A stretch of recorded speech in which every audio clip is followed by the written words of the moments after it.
Why do you want them to listen to your podcast? So that when they think about starting a business, they've got the content that is pointing them in the right direction. That is such a valuable piece of advice there. The change in mindset makes a massive difference. Welcome to Aussie Lawn Stars. Welcome, Silvio. Welcome to Aussie Lawn Stars again.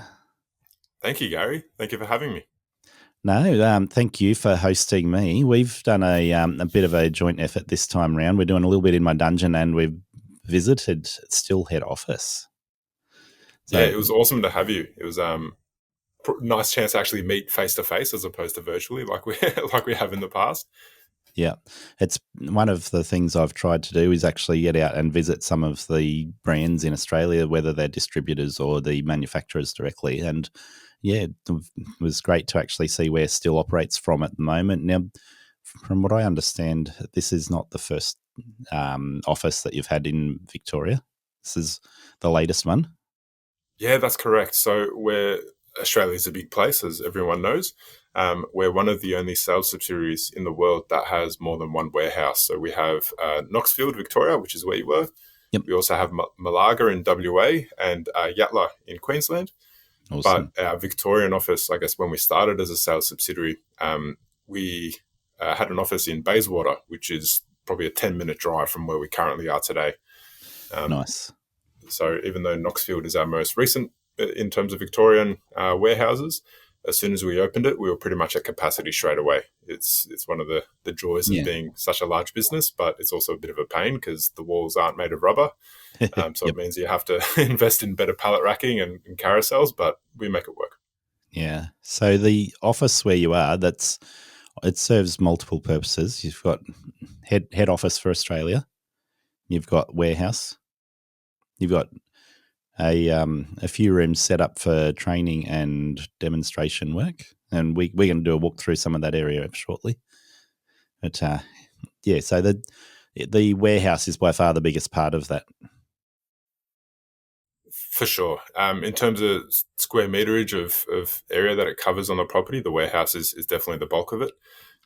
We're fortunate that majority of our head office tasks are down here in Victoria. So our customer service team, our IT, supply chain, marketing, sales, and product management and compliance and everything else in between is traditionally done here at head office. It's not to say we don't have stakeholders around the country, team members doing valuable tasks, but majority of it, if you think about, I guess, our head office location, it is down here in Knoxfield. So it makes it nice and tight, nice and compact.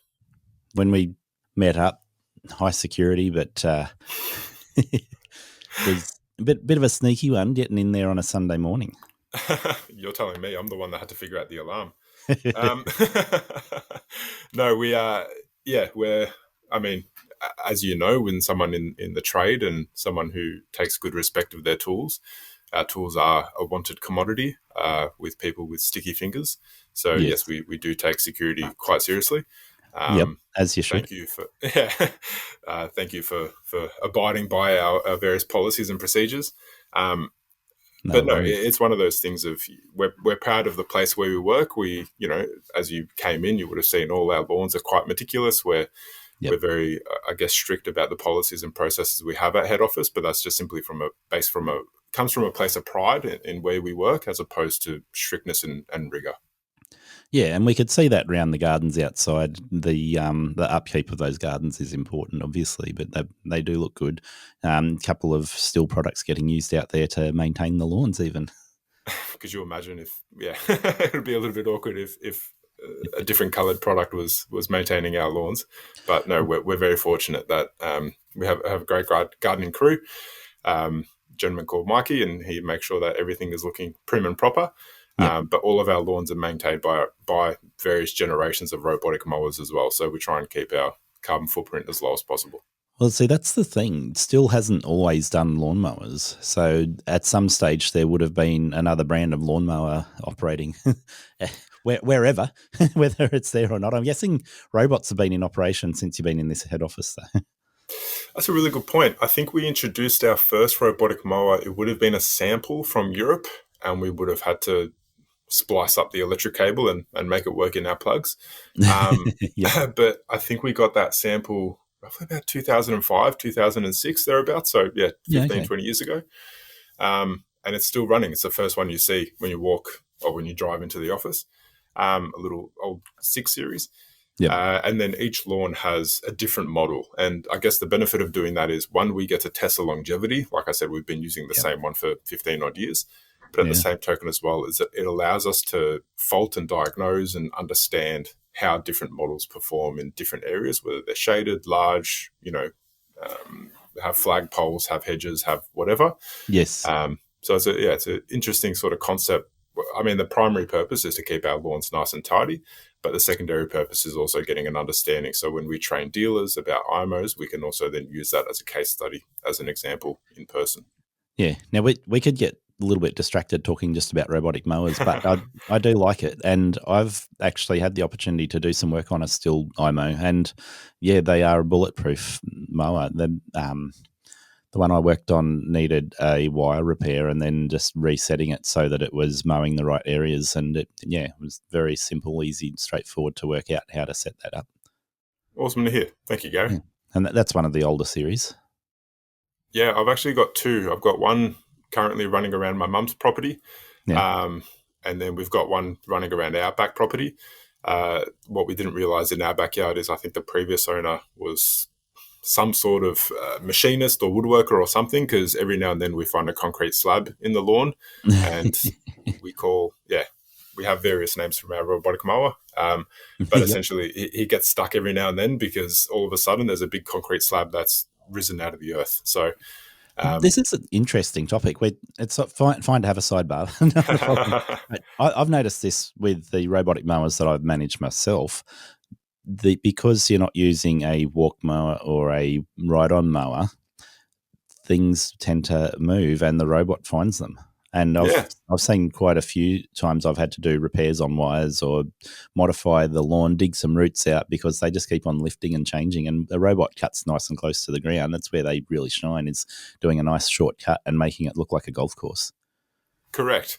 I'm probably one of the rare few that likes to have my grass a little bit taller. I think that's primarily because I want it to hide the mess that the dog makes throughout the week. Those lumps of concrete that keep popping up. Yeah, correct. But I mean, I think I've had to move a piece of concrete once in the 3.5 years that I've had a robotic mower. Yeah. So 3.5 years of saved mowing time versus moving concrete for half an hour. It's definitely paid for itself. That's good, isn't it? Yeah.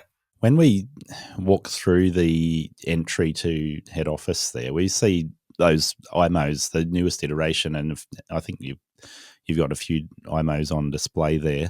And beside the IMO, you've got an original Contra chainsaw. So Stihl Australia was the first sales subsidiary for Stihl. We were founded in 1971.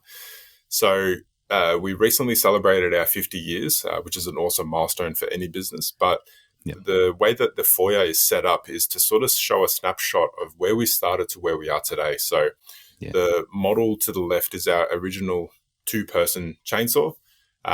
It was when rakers were actually rakers. It was very, very traditional chainsaw work. And what a lot of people don't actually realize is when we started producing that chainsaw, it was actually electric, not your traditional gas or 2-stroke or straight fuel mix. So it's interesting to get an understanding of where we started as a world leader in chainsaws to where we are today with respect to robotic mowers. So our robotic mower range has grown from what was originally 2 to now a range of 6, and it's growing year on year afterwards. Awesome. I'm keen to watch that space and see what we come up with next. But, So you mentioned the rakers on the chain with the old Contra. That is an interesting design there, and obviously chains have evolved a long way, and I'm going to say they are more efficient now. Yeah, significantly. I'm actually just trying to see if I've got an example here, but a chain is basically a wooden plane. When you did woodworking back in the day and you set the depth gauge, that's all it is. So if the depth gauge is too thin, you just do nothing to the wood. And if it's too thick, you take big chunks out.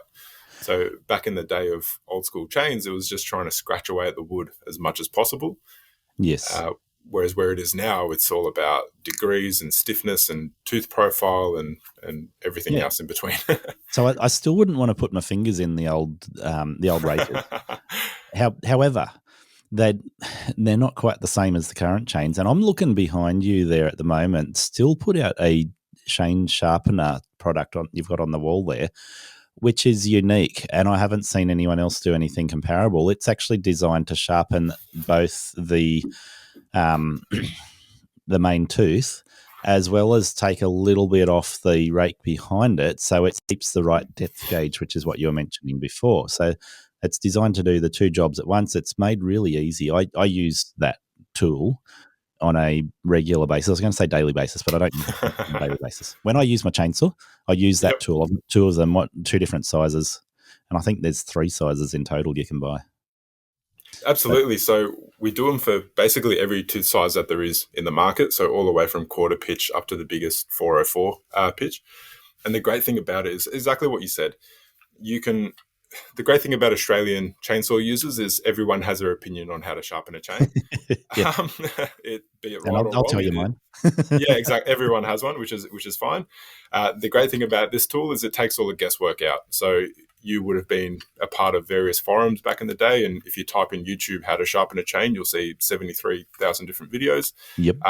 But the great thing is that if you just want to figure out how to do it in the simplest way possible, this is your go-to. Yeah. This tool is actually becoming so popular that dealers are now using this in the workshop when you bring in your chain to sharpen it, as opposed to taking it off, sharpening it by a machine, putting it all back on again, because put it in a vise and away you go. You've got an opinion here, so share it with me. I'll tell you what I'm thinking, and you can correct me. I use that tool to sharpen my chain, but I'm not the best sharpener in the world. So what I do every now and then is I pull the chain off the bar and I put it in one of the bench-mounted grinders, because I know if I just do it with the hand tool, the teeth end up different length and then it pulls to one side. So when I put it in a bench-mounted grinder, it's a way of just resetting the teeth to make sure they're all exactly the same length. And we're taking a fraction of a millimeter off when we do that, but it's enough to just make sure the chain's cutting straight again. Yeah, absolutely. What we've actually discovered, and especially with respect to the saw cutting to one side, is that's mainly due to the difference between the tooth and the depth gauge height.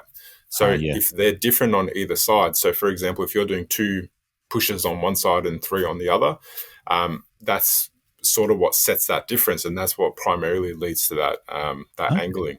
Yeah. We recently introduced a chain called hexa chain. So when you look at the profile of the tooth, rather than being round, it has a hexagonal sort of cutout. I forget what the degree of the angle is, but it's essentially a formed structure.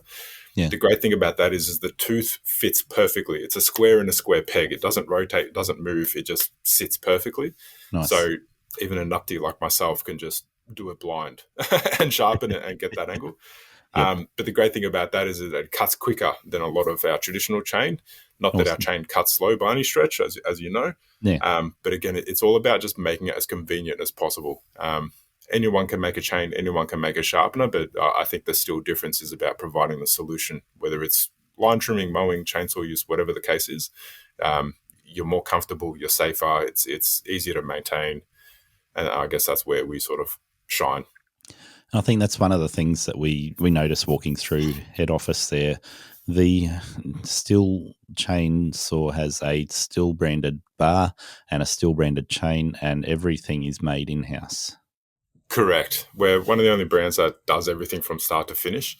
And I mean, I'll use cars and motorbikes as an example. I know how much you love them. It's one of those things, if you need to pick the right formula so that everything works together.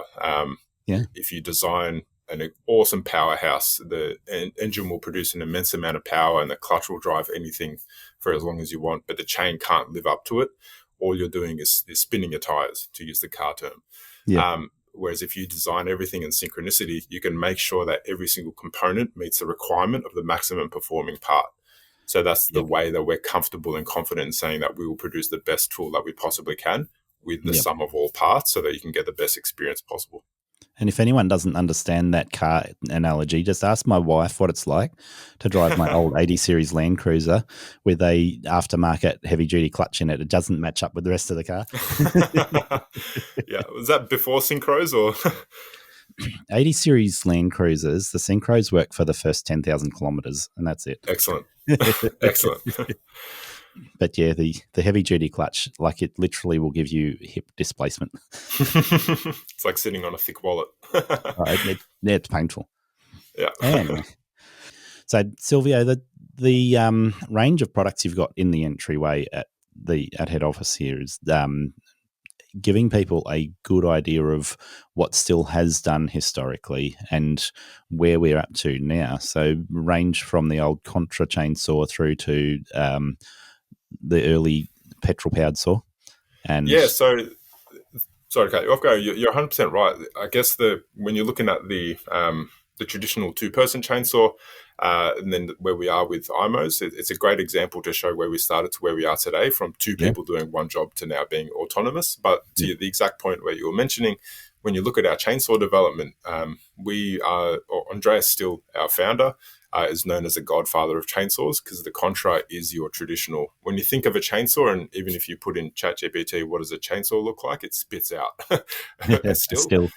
And that's what we're known for, and what we're sort of identified as. And it's great to see the evolution of chainsaws, not only from a cutting wood perspective. Like I said, it's very easy to cut wood, but what's interesting is how do you do it as safe as possible, quickly as possible, and ergonomically as possible. And that's where the evolution of showing, the Contra versus the 500i, which is our fuel-injected chainsaw, it just shows leaps and bounds in terms of, chain brakes as a kickback. It shows anti-vibration, magnesium housings, and everything in between to make sure that you still get the same performance, but at a significantly lighter weight. In my business, I have often looked for the greener options, and we can get a little bit political, but I want to pull back, not get people too emotionally invested in that. But I like to look at what's beneficial for the environment, and I know Stihl has a big focus on that when it comes to things like even a biodegradable bar oil. But it's interesting. The first chainsaw was electric. I'm guessing it was a mains powered chainsaw. And then you go to the old two-stroke saw, and then the difference between the original two-stroke saw, which was not fuel efficient, not environmentally friendly, through to the fuel injected two-stroke, which is and I've got a two-stroke motorbike that's fuel injected, so I really appreciate a mix of technologies there where we're trying to make the best of what options are available and make them suitable for being environmentally friendly as much as possible. But then you look at the range of battery-powered chainsaws that you've got now as well, and they are phenomenal. 100% right. Ultimately, every brand under the sun will be governed by global requirements for fuel emissions and everything else, much like cars, much like motorbikes, boats, everything. Yeah. What we're very fortunate with is we work for a family-owned business, and sustainability is a key pillar that, I wear the gentleman's name on my chest. Mr. Stihl's brand is his name. So by representing himself and the brand and the family, you identify the fact that, sustainability and longevity for the future is of key importance. And we will... Yes, we're governed by government legislation and everything else, but it doesn't change the fact that even our current non-fuel injected machines, and prior to these laws coming into place, we were always still very fuel efficient and also very environmentally conscious.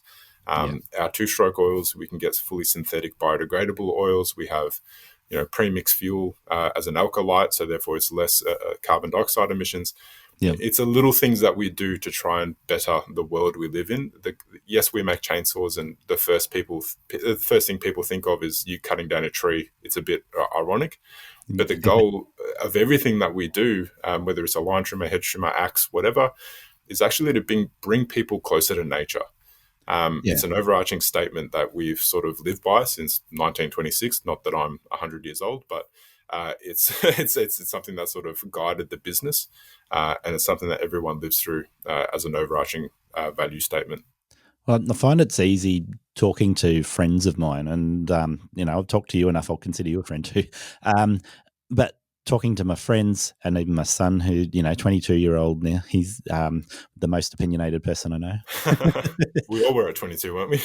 But when you look at power options these days, you get political very quickly. And when you're talking about the difference between using carbon fuels, and then you just start looking at nuclear or wind or solar, and the difference between running electricity versus burning something to create power, there are many options, and sustainability is the key word you use there that really brings that together. So when you look at sustainability, you can't just dismiss coal power. You can't just dismiss burning fuel to run a two-stroke chainsaw. Yes, it's nice to run a battery saw. Sometimes there's need for a two-stroke fuel-injected chainsaw as well. And I see this in how I operate with motorbikes. I see it in how I operate my business. I have both as well.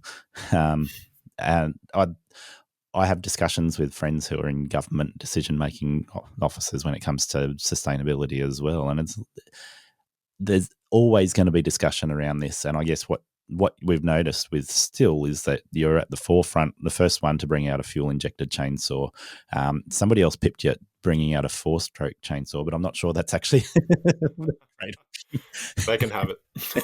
Well, enough development and still might take notice. Nah.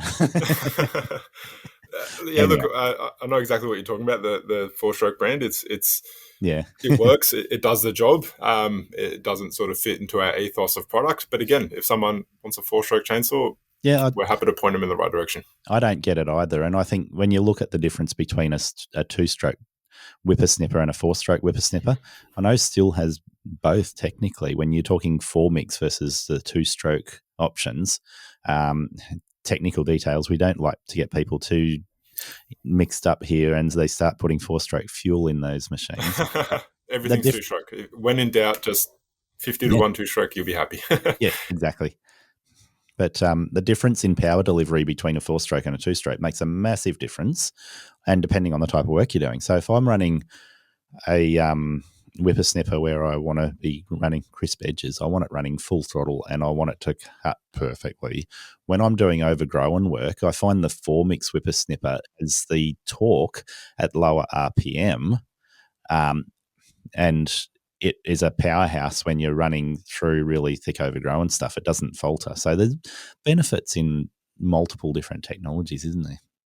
I've always said that, as I mentioned earlier, anyone can make a chainsaw. It's something sharp on the end of a spinny bit. It's not, you can cut down a tree with a butter knife if you really want to. Yeah. But Stihl doesn't necessarily just sell products. We sell solutions. Yeah. So what I mean by that is just like what you said, we have a 2-mix option for your high speed. We have a 4-mix option for your high torque applications. We have battery if you're not allowed to have noise on site. We have electric if you want to use mains power. We have everything that you could potentially think of. So the great thing is that we're not sort of pigeonholed and bookshelved by what we come up with and when we come up with it. The great thing is that we do spend a lot of time in R&D. We're never really first to market for a lot of things, but when we are to market, you can rest assured that it's a Stihl. You can rest assured that it'll work. It's been designed for a task in mind, and it will do the job. Well, I've made the move to battery when it comes to top handle chainsaws and pole saws, and battery is superior for those applications, in my opinion. Yeah, so we recently released a HTA 160 battery pole saw with the exact same power output as our most powerful petrol chainsaw. Nice. You're cutting a branch that's 2 to 3 inches in diameter. You don't need a huge, heavy powerhouse. But the good thing is that now anyone looking at transitioning, the option's there. So we're year on year or month on month, it feels, our battery products are now either meeting or exceeding petrol performance. And you have educated me on how to hold a chainsaw because I'm left-handed, and as we can see in the field, when I go to pick up a chainsaw left-handed, Silvio's nope, hold that the right way. But I'm going to educate you. When using a pole saw, people will cut 6 inches and more, 10 inches thick branches, and dropping branches from trees with a pole saw 2 inches is, that's what they're designed for, but they get used for the bigger stuff. So to give you a bit of a secret and insight, Stihl Australia is very fortunate to be one of the test countries for our product development. So what that means is when they sort of reach certain stages of prototyping and development, they'll send samples all around the world. But Stihl Australia is also one of the key markets. And one of my roles and functions is to find someone who uses that product all day, every day, and say, try and break it. Just use it as much as you possibly can and do everything you can. Don't purposefully throw it off the back of the truck, but, use it as you normally would. You need to do that with me, because I've been into my dealer countless times and they just look at me and go, oh, no. And I'm like, what? I'm a contractor. I break stuff. Yeah, correct. It's meant to bounce off the back of the truck. Yeah. So, the HDA 160 was a product that we tested here locally, and the arborist that we gave it to was all day, every day, walking up and down side streets, clearing trees for phone lines. Yeah, but nice. I asked him, I said, can you put more hours on it? And he would send me videos of him actually falling trees 2 meters away with the pole saw just to put as much hours on it. So, yes, I've seen the pole saw take away a nice, 15-inch trunk, and yes, it will do the job. It's not the safest way, but I guess the benefit is that when we cut the testing off after a certain amount of hours and certain amount of time, the saw was fine. Other than going through a few bars and chains, as anyone does, it kept on going.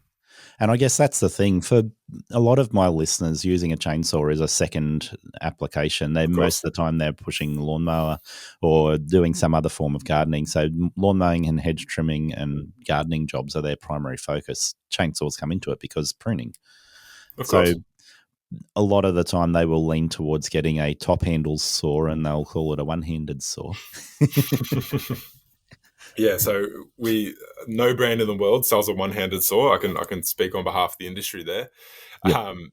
We have, I don't have one on the wall here, but little hand pruning saws, the little manual ones. It looks like a butter knife on steroids. Yep. But we have various sort of products that are designed for different applications, and at the end of the day, we're always going to design it to be as safe as possible. But once it's in your hands, the onus is on you to make sure you use it as safely as you can. Of course. And I think that goes hand in hand with the other thing I was going to say there, is that because people are not using saws as much as a tree lopper, an arborist, or forestry worker, they're probably inclined to not think about sharpening their chain after every use. They're probably inclined to not recognize if they need to change a bar out, like you were mentioning, in terms of maintaining a saw.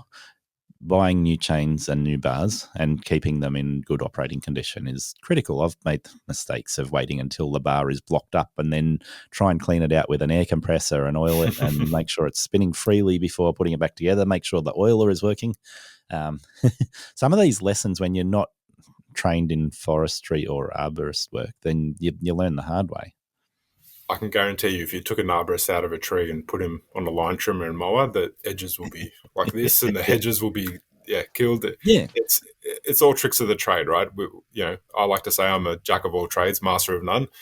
I can fall a tree and I can do my edges and I can cut a nice hedge, but if I put it in comparison to your work or a trained arborist work, I'd be laughed off the site. So, no, completely understand what you're saying, and this is why we have the dealer network, because we can't educate everyone, we can't train everyone, but we have 600 dealers around the country that we take the time and effort to train and provide as much material as possible, and then they transpose that information across to everyone, whether you're a homeowner, my mum, professional, arborist, whatever the case may be. We've got someone that can point you in the right direction. And we're going to transition to some dealer training areas that you've got set up in head office there. But when we walk through from the entry foyer, the first thing we see is a wall dedicated to explaining Stihl ethos and a picture of every employee in Australia. Yeah, so like I said, our overarching goal and mission is to always bring people closer to nature, and I guess be proud of where we work and how we work. And one of the key things that does that is within our team. So there's about 118 employees at Stihl Australia, full-time and casuals in between. Yep. And I recognise some of those employees that work in my area. Excellent. And the key thing that sets us apart as a business is the culture. Every single person knows what every single person is doing. We all fit into the same strategy on one page. We all know what the pillars are that make up the house of Stihl and our overarching strategy.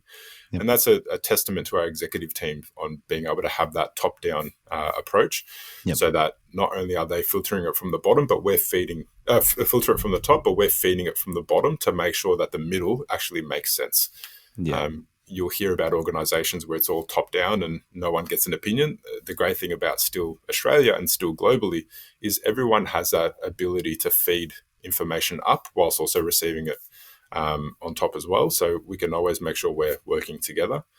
And the great thing about, I guess, here at Knoxfield and the Stihl Australia business is behind that wall, we also have what we call our hub. And our hub is our lunchroom, basically. Yeah. Not only does it have a fantastic coffee machine and also a breakfast bar, which I abuse on a daily basis. And it was nice coffee. It was very good coffee. Yep. But the great thing is that once a month, and today being the last Friday of the month, we celebrate end of month lunch. And it's an opportunity where the business stops for an hour all around the country, and everyone dials in. And every single department will go through their respective months. And they'll host an end of month lunch. So they pick the lunch genre, cuisine, if you will, and they'll host it. So the head of that department will give a business update on the department, who's doing what's happening, what are some exciting wins, how they fit into that overarching strategy. We'll also celebrate our employees of the month. So if someone has done something notable and it's something that the business wishes to recognize and reward, they'll win that award and be presented to in front of the whole business. On top of that as well, we celebrate our social club. So, we understand that people have a social life after work, but there's also the opportunity, because we are such a close-knit family business here, we also celebrate certain events outside of work together. Awesome. And it's just a great opportunity for everyone to mingle. You sit shoulder to shoulder with your peers all throughout the lunch table, and everyone has a chat. Every quarter, we do hands-on product training. So it's a great opportunity to not only get on the tools, but understand and get those touch points on a frequent level, or on a frequent basis, to know what's happening within the business. Awesome. Yeah, one of the interesting things going from the lunchroom hub is the timeline you've got on the wall going through the hallway here. And that walks through the full timeline of Stihl's history. Yeah, so founded in 1926. Next year, we celebrate our 100 years as a business. Doesn't matter what industry you're in, that's a huge accolade for any business to be able to celebrate. And that only really happens if you serve a quality purpose and sell a quality product. So we're very proud of that. Like I said, Stihl Australia was founded in 1971. And we've been growing strength on strength ever since then. And that's a testament to not only Stihl Australia employees, but also the dealer network. You don't get 600 dealers around the country with resting on your laurels. So our benefit and our success in the Australian marketplace is 100% dedicated to this dealer network. Without them, they're our only go-to-market strategy. We don't sell to, the big green shed. We don't sell on Amazon. You won't see us on eBay. We don't pivot around them. 100% of it is through the dealer network in some way, shape, or form. So it's a great ability for a family business to continue working with family businesses. And the great thing is that as someone from head office, I get to sign off my day and I think to myself, have I helped a dealer sell a product? Because they sell a product to yourself. That profit then goes to, supporting the local community, because they'll take that profit, they'll take their family out to lunch on a Sunday, or they'll sponsor the local football club or something, or create further employment opportunities. So you do have that sense of pride knowing that you can support your local community, whilst also providing fantastic product out there. I've met with a few different brands in Australia, and that is the one goal that each brand has. And I think, full recognition Stihl is at the top of the game when it comes to dealer networks in Australia. Every other brand does a version of emulating that, in a sense, and that I think that's full recognition for Stihl and what they have done if you think chainsaws or whippersnippers, obviously a full range of products there, but the moment you think of it, it's like, okay, there's going to be a Stihl dealer in my town. Correct. And thank you for that, Gary. I appreciate the comments. It's one of those things of, and going back to the poster that you would have seen at the entrance of Mr. Andreas Stihl, from the start, we always believe that a chainsaw is only as good as its service. So you can buy the greatest thing in the world, whether it's car, motorbike, chainsaw, whatever. Yep. But at the end of the day, if the after-service support isn't there, it's nothing. It's just a glorified garden ornament otherwise. So Exactly. being able to talk to someone, like I said, if you walk into a Stihl dealer and they've got every single one of our products, to be honest, it's quite intimidating. There's a wall of brush cutters and grass trimmers, and you think, I just want to cut grass. Why is this so complicated? Yeah. But generally, the person standing behind the counter can point you in the right direction and narrow it down to an option of two. And that's something that sets us apart in terms of you go there for a solution to a problem that you have. You know, your problem may be, I get backaches because I'm on the tools all day. The fuel stinks, vibrates too much. I can't finish the job.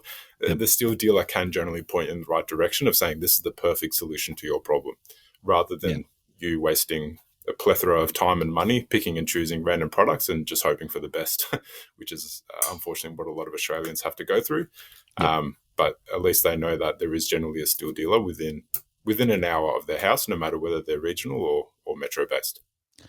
Yeah, and I've been into a lot of lawn mowing, gardening business dealerships in my time in business. And that's one of the things I've noticed is that dealerships can be real hit and miss, and they can leave a bad taste in your mouth as a customer of theirs. So having a consistent experience when you walk into a dealer, and I don't want to knock any of the other brands. I think that the brands that are available in Australia all provide great products. Obviously, there are brands and there are products that are not aimed at the same market. But when you're talking a commercial quality whippersnipper or a chainsaw or whatever it is, you can buy any brand and you can find a great product. But that dealer experience is what it comes back to. And so, absolutely right. Absolutely right. There's only 2 or 3 brands that I can name off the top of my head that provide a fairly good, consistent dealer experience, and their number one focus is how do we make sure that we provide for our dealers exactly what they need so that they can provide a good customer experience. 100% right. And that's what I mean, where the dealer network is 100% of our go-to-market strategy. So any opportunity we can to sell a product through a dealer, we'll take it. I'm not interested in putting a product on Facebook Marketplace and getting people messaging me left, right, and center. And even with our e-commerce website, when you buy online, you still transact through your local dealer. And the reason isn't necessarily to make your life easy in terms of transaction. It's because what happens if something goes wrong? You know, what happens if you put the chain on backwards? What happens if you don't know how to reload your nylon head? You should still be able to have the comfort to go back to the place where you bought it and say, help me out. And I've been looking at that recently. I'm eyeing off several Stihl products that I need to add to my arsenal and going, yep, I know what I'm going to do. I have the Stihl portal open on my iPad there, and I'm like, oh, yep, that's the product I want to buy as soon as I'm ready to buy a new product. That one there, and that one there. And I've got the pick of probably about 3 dealers that I trust in my area with Stihl. So it's like, okay, Gosford Mowers is probably one that I'll shout out and say, yep, I've been there. I support them. I like what they do. There is one local to me in Morisset as well, which I've always been to. They have changed hands in the time I've been in business and changed quite a lot. So that they're great. I'm not knocking them at all. But Gosford Mowers provides several brands that I love. So when I'm chasing product, I'm often end up at Gosford Mowers. But fair enough. And look, what's surprising about the e-com side of things is we're noticing a lot of tradespeople are using it because you'll place an order on a Friday night to pick it up Monday morning. You don't want to be looking around who has what stock. So that's how people in this industry think. It's not, excuse the genderizing here, but women want to go shopping and browse and look and try things on, and men want to just go click on the website, walk into the shop, pick it up, and walk back out again. Yeah. I was having a joke earlier today with a colleague in regards to clothes shopping, and I'm very much a brand loyalist. Yep. So there's 2 or 3 brands that I love in terms of shirts and pants and whatever else. And Yeah. I know the size, I know the style. I'll just keep buying the same thing over and over again every couple of years. So But I'm quite a simple human being. I'll apologise for genderising that because I know it's not exclusively that way. I find my daughter would rather go clothes shopping with me than with my wife for that reason. No, fair enough. And look, let's be honest. When you go into a Stihl dealership, you are like a kid in a toy store. So I guess it's a little bit easier on the card as well when you when you sort of pigeonhole yourself to some degree. That is the risk, isn't it? You go into the dealership and want to play with all the toys. Correct. Yeah, but I guess going back to the wall, I think one of the key things that I absolutely love about it is showing the evolution of product. Like I said, anyone can make a chainsaw. It's just a spinny bit with something attached to the end of it. And as you sort of go through the evolution of it, you sort of see how we started with chainsaws, but then just kept on building and building and building. And one of the key things is where we started with battery. When we launched our AP platform, it was one of those situations where we just did a hedge trimmer because it's very easy to make something spin like this. The hedge trimmer is the gateway drug for battery tools. Yeah, correct. But yeah, I'm looking at your wall there and making that comment that majority of what people think about when they think about Stihl is the chainsaw. Yeah. But when you look at the timeline and you're going from concrete saws and whippersnippers and pressure cleaners and then you hit the battery gear. And like I say, that hedge trimmer experience with battery gear makes or breaks a brand because that's the first tool somebody is likely to buy when they go to battery. Absolutely right. And I remember when we launched, I was in a dealership back when the AP battery system was launched. And admittedly, it was expensive. By the time you bought the tool, the battery and the charger, you could buy 3 or 4 petrol alternatives. So it didn't make sense from a financial perspective. Yeah. But what I remember, it was a bit of a come to Jesus moment in the store. We had one in the corner because we just thought, you know what, let's have it. It's easy. Yep. But what was really surprising was the amount of customers that came in and said, I just don't want to use petrol. I'm sorry, but I'm really not interested. I'm happy to spend the money on this. And then I thought, okay, this is happening. Let's just dive down that rabbit hole, though. The first time I heard about battery gear, I was listening to Julio Tomei in Canada. He was one of the earliest podcasters in this space. And he tried, I'm going to say Milwaukee off the top of my head. I could be wrong. And it was the hedge trimmer. And the things he said are the things which still ring true today. When you're hedge trimming with a petrol tool, you've got the ring-a-ding-ding of the two-stroke in your ear and the exhaust pumping out right beside your hands or near your arm and exhaust heat and fumes pumping out straight onto the plant that you're hedge trimming. Yep. So when you switch to battery, you get rid of the noise, you get rid of the smell, you get rid of the heat. That's the first part. The other benefits of going to battery is that with a hedge trimmer, they don't require anywhere near as much power to cut a fine leaf as what a chainsaw requires to cut through a 12-inch log or a whippersnipper cutting through thick grass. So the run times on hedge trimmers are as much as half a day. And I've seen 4 or 5 hour run times on some hedge trimmers. Not all of them are going to hit that mark, but they're incredibly efficient because they don't need. And talk to me about power rating there. You're probably talking sort of 0.6 of a kilowatt through to 1.1 kilowatts for most of your handheld tools, whether they're petrol or battery operated. That's the power requirements that you typically run. A hedge trimmer might have up to a kilowatt of power available, but they don't need it, which means that the battery is only just sipping the power. Correct. The hedge trimmers are one of the lowest draw items that we have because it's just a cam gear that spins. So it's super simple. And your hedge branch stem will very rarely get past 25 mil, or an inch. So it's super easy to maintain. But in saying that, I guess as we've evolved, not only just in the battery space, but the hedge trimmer space, we actually have extremely powerful hedge trimmers out now where, you have 2 real applications when it comes to hedge trimming. It's very hard to find one that does everything. So we've got our T models, which are they go up to 5,000 RPM in terms of blade speed. And that's those you know how you say those beautiful topiary, beautiful hedging applications. It's like it's like shearing a sheep, basically. That's where they come into play. But then we also have our wider cutting tooth and lower blade speed, higher torque models, which are our R models. So R for rejuvenation. And that's for taking a hedge that's this big into a hedge that's this big. So just reducing the size drastically, whether it's for removal or rejuvenation, not sure, but it depends on each person. Not a lot of brands offer that difference there. That is a unique difference that I saw first with Stihl. And I think off the top of my head, is it the 82T and then the 80, is it 82R, did you say? Yeah. Absolutely. So those were the first ones I noticed. Stihl had that, like the size of tooth, the distance between the tooth and the RPM difference. So you're getting high torque or high blade speed makes a massive difference. Curious to see if we see something like that in battery soon.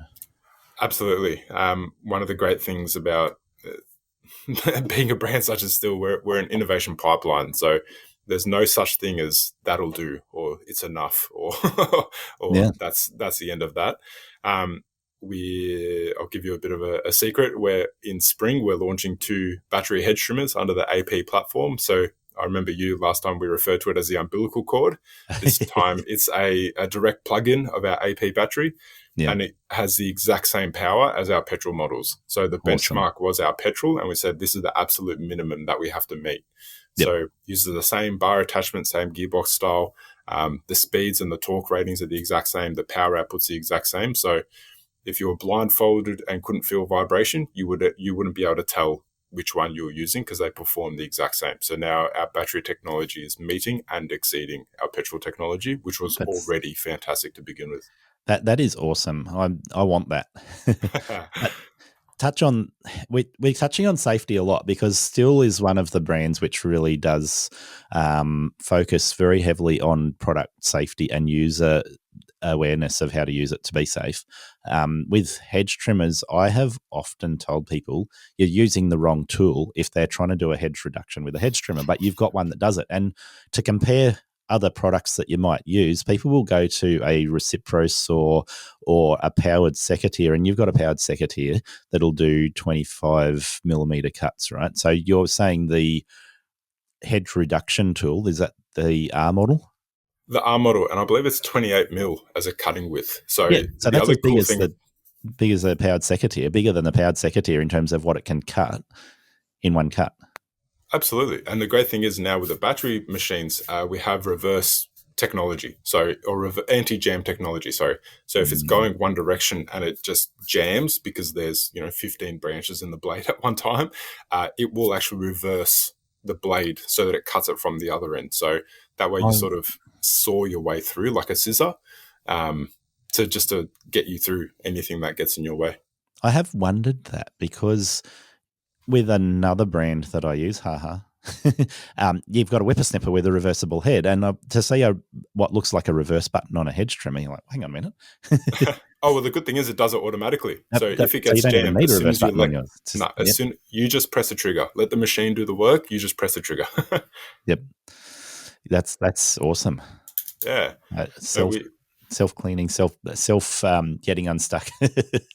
And this is what it comes back to. Like I said, it's about making your life easier. You're in a position where, you spend your time outdoors, you're maintaining beautiful properties, but sometimes there's one job that will absolutely do your head in because it's a pain in the backside and you just need the tool to get through that job. And that's where you pick up the orange tool and get the job done. Efficiency is the thing that rules a business and the decisions you make as a small business owner. Right Mowers give you the options in their product lineup to match efficiency with size, fuel usage, and the type of jobs you want to target, from catching to mulching or side discharge, from roadside verges to acreages, and manicured lawns to 6 feet tall and super long. I've been using the Right Stander I 42-inch with a Catch Pro for manicured areas and the Stander ZK61 to maximise productivity for large open acreage mowing. If you need to replace your push mower, try the 32-inch Stander B. If you have more open access to residential properties, there's a 42 through to 48 inch option that suits you. And if you want to enter the acreage market, the 52, 61 and 72 inch machines have choices in engine size and model type to suit the work you want it to do. Right standards go the distance, saving you time and money season after season.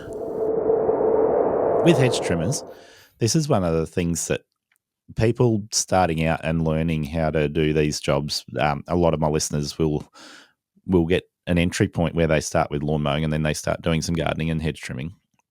Some people will come in from being trained on the job as an apprentice. But yeah, when you start using hedge trimmers, you often learn the hard way that they need a little bit of maintenance. And I've noticed Stihl has the hedge trimmer cleaning spray. So it lubricates and cleans hedge trimmers. I've started using that because I think it's a really good product. And I'm like, all right, I'm just about ready to go in and buy another bottle because it's getting empty. But I do find, depending on the type of hedge that you're trimming, sometimes you still need to go and just give it a little bit of extra clean after you use the spray. And of course, then you're going to have to sharpen the blades every now and then as well. Look, there's no such thing as an indestructible tool. Everything mechanical needs some sort of maintenance. As you rightly pointed out, prevention is significantly better and cheaper than a cure. Yep. So it's a bit of an opportunity where not only do we offer the product, the accessories, but also the serviceability that you can do at home so you can keep your machines in that pristine condition. Yep. I guess on the topic of maintenance, a lot of people see battery tools as something that they never have to maintain. And although they are significantly less maintenance, they still have spinning parts and moving parts. They do need maintenance to make sure they keep working. So we're very fortunate, being, I guess, such a technology-focused business. We've created diagnostic tools for not only the batteries themselves, but also for the tool. So if there is an error code, a fault code, whatever the case may be, a dealer can plug in a diagnostic port via the battery inlet, and it can read out the error codes and point them in the right direction for what to tackle. Because a petrol machine tends to tell you if it doesn't start, or if it starts but the blades don't move, you sort of know where to go. Whereas a battery machine has a lot of safety features in there that make it a little bit difficult to find out from the onset.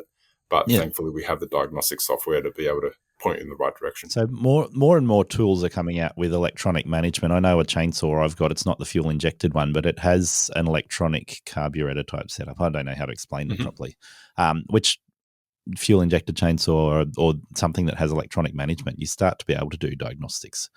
And then I notice, just looking along your wall here, one of the last entry points is the little attachment for commercial use tools that helps you to be able to monitor amount of hours that are done on a tool and service intervals, etc.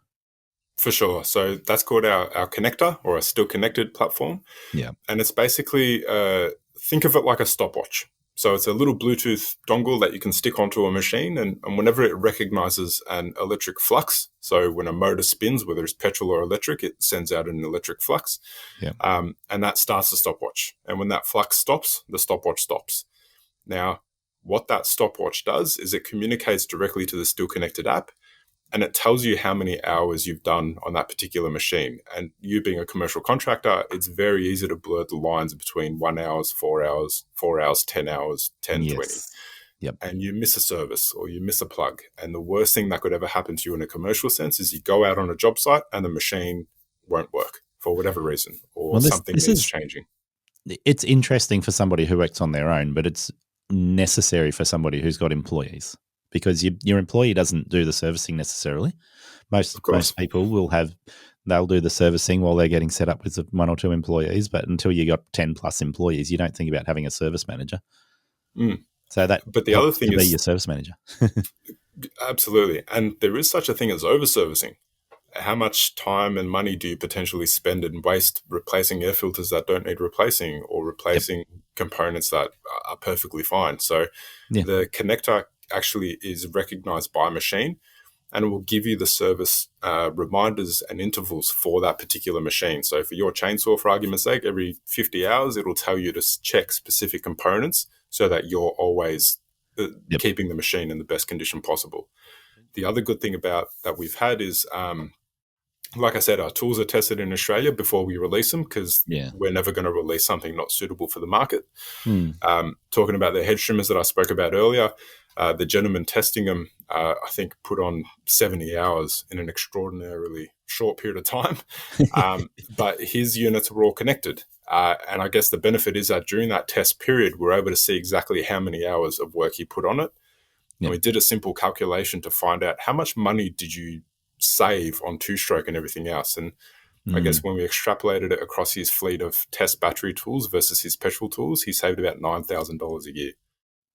So that's unreal, isn't it? Awesome return on investment. Now, I think back to my early days where I just went, all right, if it's not my ride-on mower, it's getting one air filter, one spark plug, one fuel filter a year. So that's if you remember. Well, it's easy. Like once the mowing's not busy, then it's time to do a service on all the tools. Otherwise, if it's middle of the season, too bad. And when you're solo, you can probably get away with that. If you're solo working on your own, you might find that's enough, unless it's your petrol-powered lawnmowers where you tend to clock up the hours a bit quicker than you do on your hand tools. Yeah. But, so I'm actually thinking I could probably put one of these still connected tabs, Bluetooth units onto any brand of my tools that I've got. And it wouldn't anything that has an engine. You could probably put it on your espresso machine if you really wanted to. It's the great thing is it's self-adhesive. You can we have a business that we work with. They use it on their hire fleet. So when they go out and hire out a tool, they know whether the tool was used to, like an auger or a concrete saw. They know if it was used to drill one hole or if it was used to drill a million holes. Yep. Because then that way, like I said, they're not over-servicing machines. So what they used to do is every time a machine came back, they would service it, whether it did one hole or 1,000. So now it's reduced their total cost of operation and, of course, increased their margin, but it allows them to maintain it. And I guess, you know what it's like running a business where you have to depreciate items and write them off. It allows you to get an understanding of how much is my actual return on investment on this tool. Am I actually getting enough use out of it?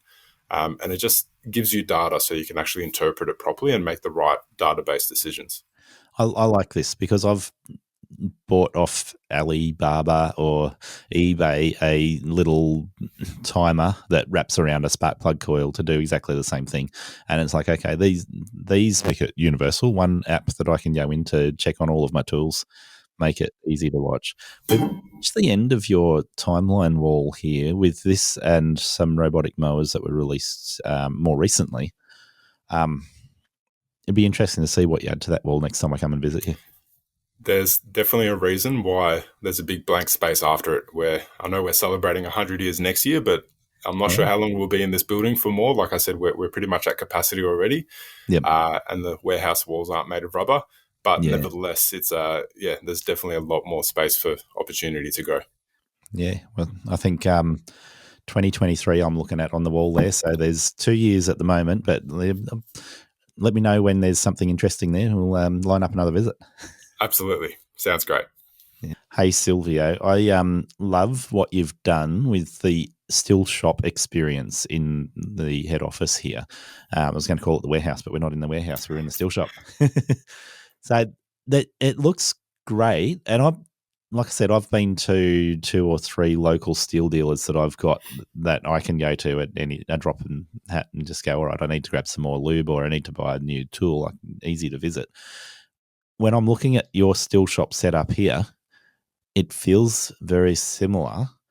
However, I couldn't help comparing and going, oh, what have you guys got that my local Stihl dealer doesn't have? Do I need to educate my local Stihl dealer to make sure he's got the things I want that he doesn't have? like I said, it's like being a kid in a toy store. You when you come to the place that has every item and SKU, it's very easy to get encumbered. But I think one of the benefits so that room internally, we refer to it as a training room. Yep. And as I mentioned earlier, the service is the best chainsaw experience or best product experience you can have is all 100% dependent on the service. Now, that's usually post-purchase, but something has to get you in the door to begin with. And I guess as you're doing your purchase, when you buy a lawnmower and when you want to start a gardening business and you want to rely to someone for support, you don't really want to do it in the back of a dingy shed. You do want some sort of retail experience, much like when you buy a car or a motorbike or anything else. Yep. You're investing in not only the brand, but you're investing in the dealer because the dealer's there to support you all the way throughout. So Yeah. We take training very, very seriously at Stihl Australia, not only from a retail perspective. So that training room was developed and established by our retail managers here at head office, and they try and emulate that storefront throughout all of Australia, so that any customer can go to any dealer around the country and have a similar retail experience, so that they know that they can have that sense of security and also confidence in buying a Stihl product and working with their local dealer. Yeah. And I guess that front of house component is something we take quite seriously, so that we can train, not everyone has the industry experience that your listeners or yourself has.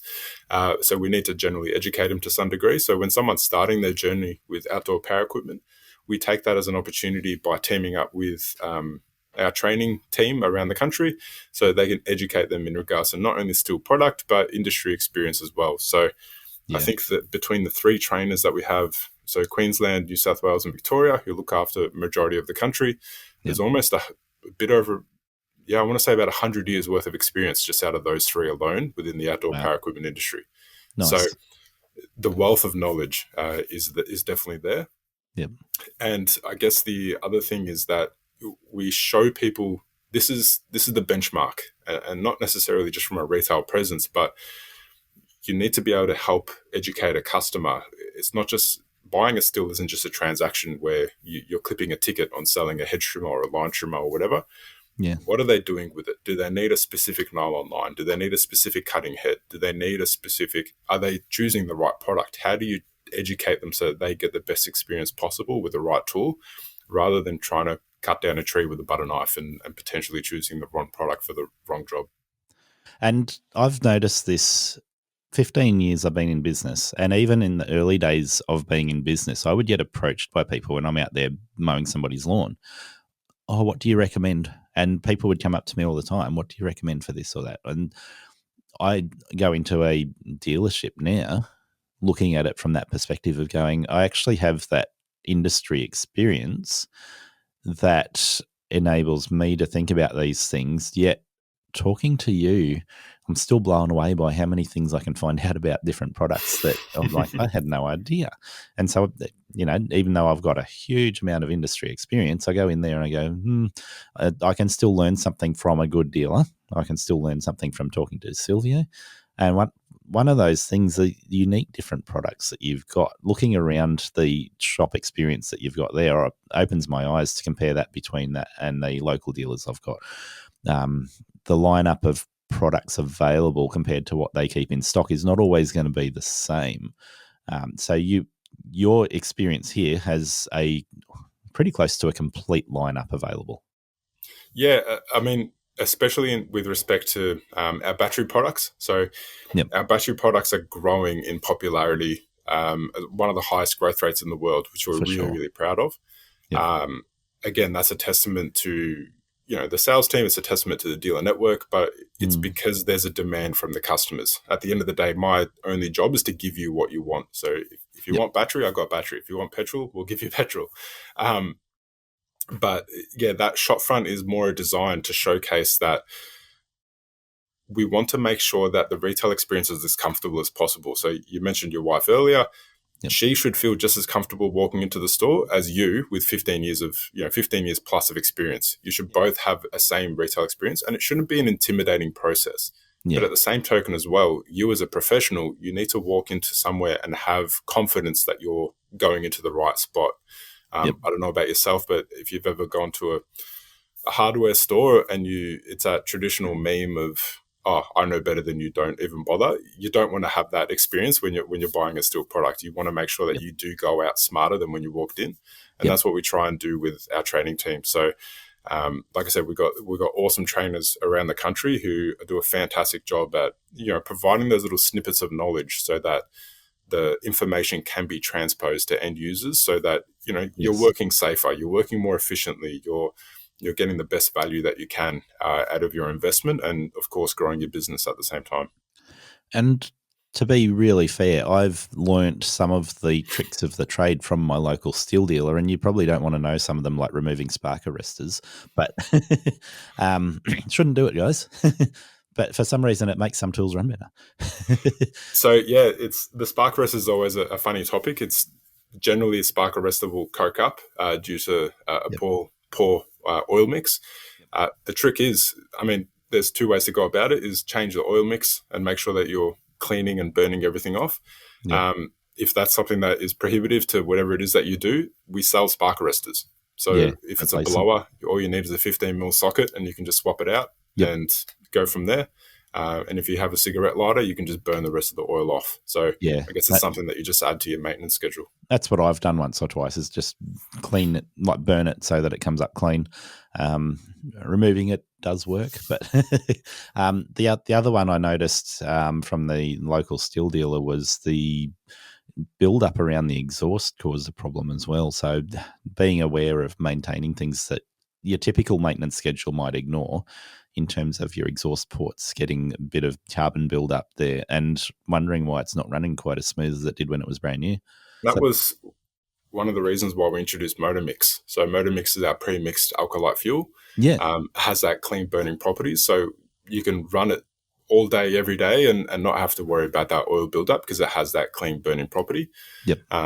Being made of an alkalite fuel, it means that it's not made of traditional petroleum. So there's less carcinogens being thrown out. There's, it's a cleaner burn. It's better for the environment and so on and so forth. But it's also better for your machine. I could very comfortably tie a piece of string around the throttle and have 200 litres of motor mix go through a blower. And I can comfortably leave that in the corner and not have any issues whatsoever. Yeah, and I know a lot of people will be put off by the price when they compare motor mix with buying petrol and pre-mixing or mixing their own fuel. They will sit there and go, the maths doesn't add up for them. I've looked at that exact issue and gone, would I be better off buying motor mix instead of buying 95 octane and mixing it myself? That's an individual decision for businesses, but I think when you've got employees and a maintenance crew, a maintenance manager that does the maintenance on the tools, not just the maintenance on the gardens we're talking about there. All these things start to take a different perspective when you're talking about labour hours compared to the cost of buying petrol. How much does it cost you if you forget to put two-stroke in as well? So straight away, one mistake and forgetting at the Bowser can be $1,000 machine. So I completely respect where you're coming from and completely get where you're coming from. And it has been a slow uptake. I won't say that it was seamless and easy.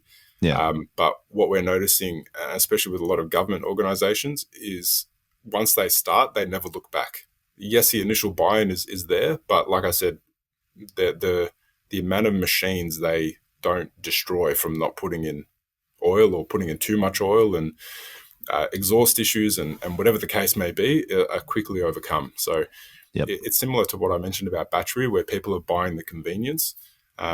Yes, it is more expensive than your traditional Bowser fuel and two-stroke, but the prices remain the same for the past, I want to say 5 or 6 years. So fuel prices have gone bananas since COVID. For sure. Motor mixers stay the same. So it's not something that I'm going to retire off by any stretch, but at the same token as well, I'm confident knowing that, if I were to do a staff purchase for friends and family, I will only do a petrol product if there's motor mix supplied with it, because I'm just that confident in the product, knowing that they'll have the best experience possible and I don't have to worry about them doing something wrong and then calling me asking for help.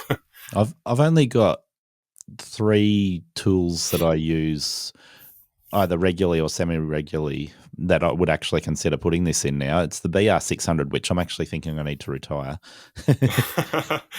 Just getting old. So replacing that, I don't see a viable battery alternative in Stihl's future or any other brands at this point in time. They're getting there, but not quite ready to replace the backpack blower with a battery one. So that'll get replaced sometime. And the consideration is if that's my main tool that I'm putting premix fuel in, motor mix is going to make that last longer, burn clean, and I'm not going to have as much maintenance on it because of that. That's interesting for me. The other one, I've got a can't remember the model. I think it's a 261 chainsaw. Mm-hmm.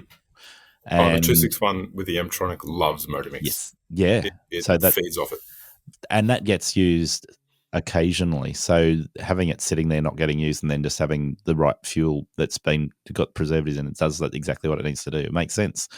The other Correct. one is a FS131, which again is one of those Formix tools. So all three, no, hang on, the chainsaw's not Formix. The other two are, but all three of them will actually gain some significant improvements running off Motomix.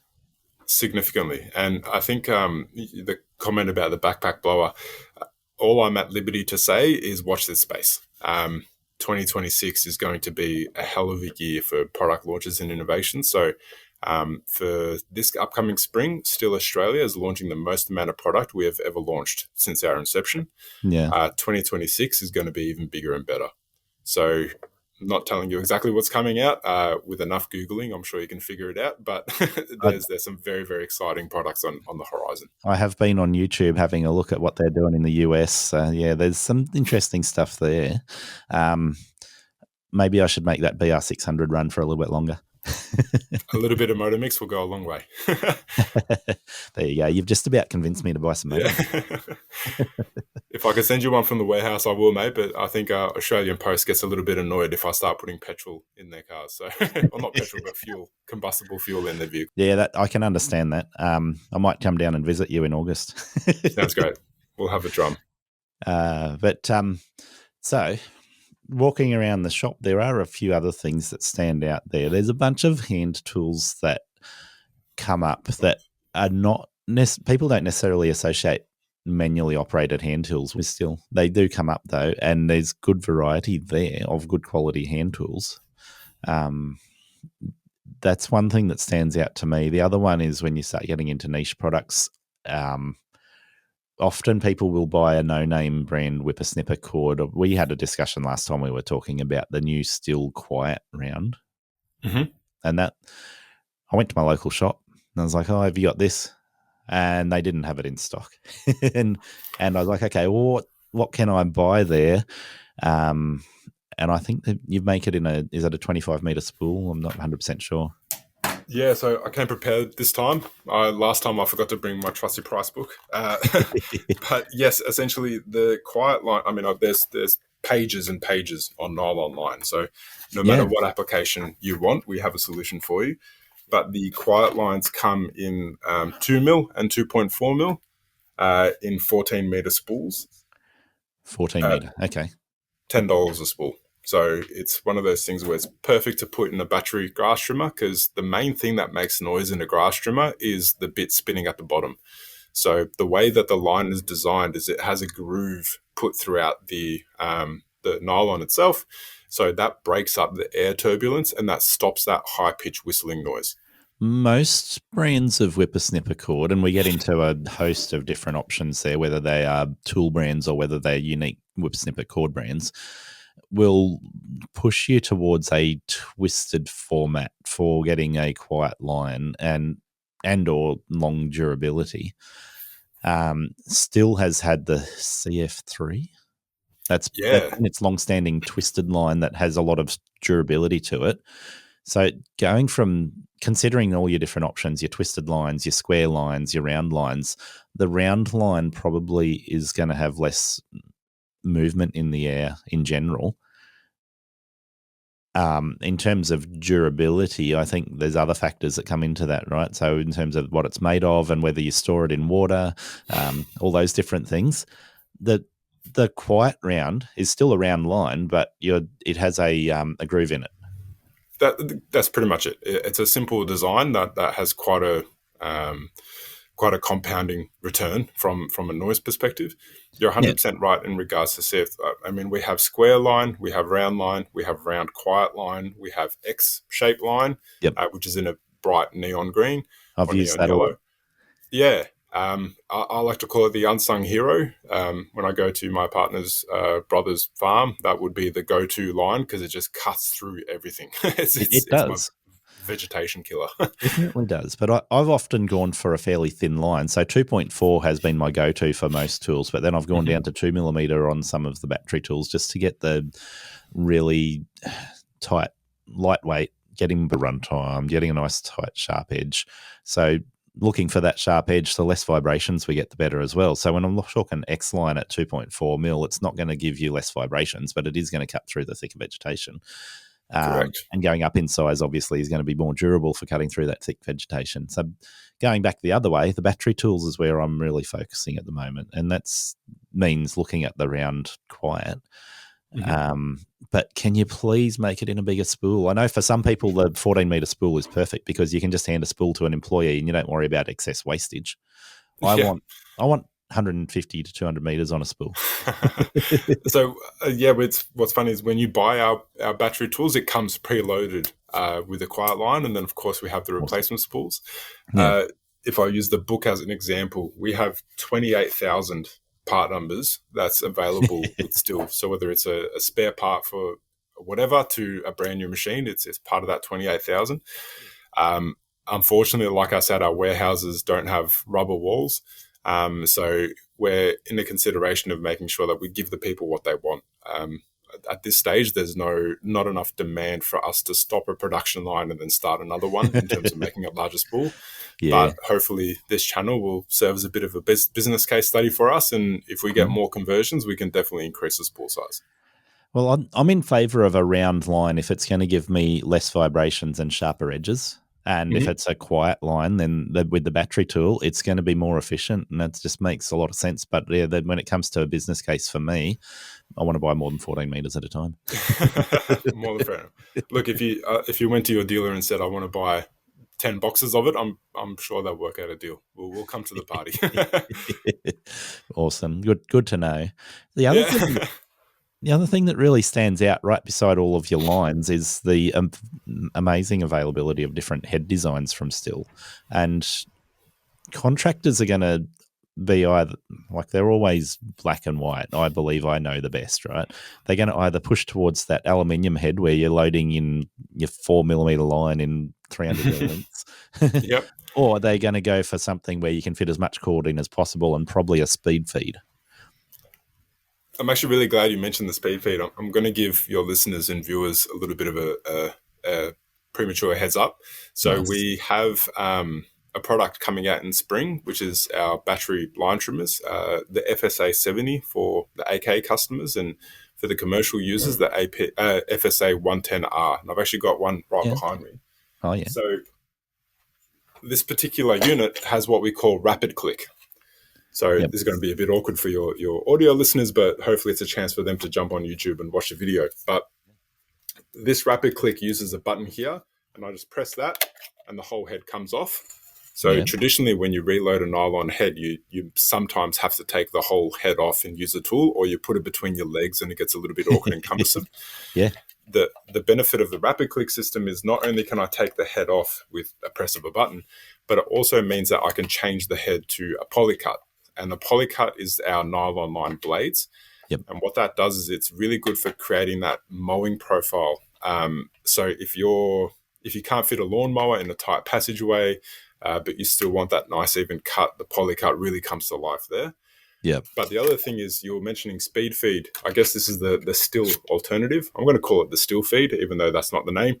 The name is the AutoCut C12-2, and it's a similar concept where you just twist. Nice. So you can reload this head in under 30 seconds. And then when you're done, it simply just clicks back on. Awesome. So I'm able to reload my head in however long time in a studio without gloves, without tools, without anything. Super quick, super easy. So we're continuously innovating, not only on products, but also the accessories that come with them. So whether you're a traditionalist and you wish to use the fixed cut, which is our metal housing and wind the line on, we have that solution for you. The old Lico heads where, you sort of wind it in, untwist it and manually feed the line. We have that option under the trim cut.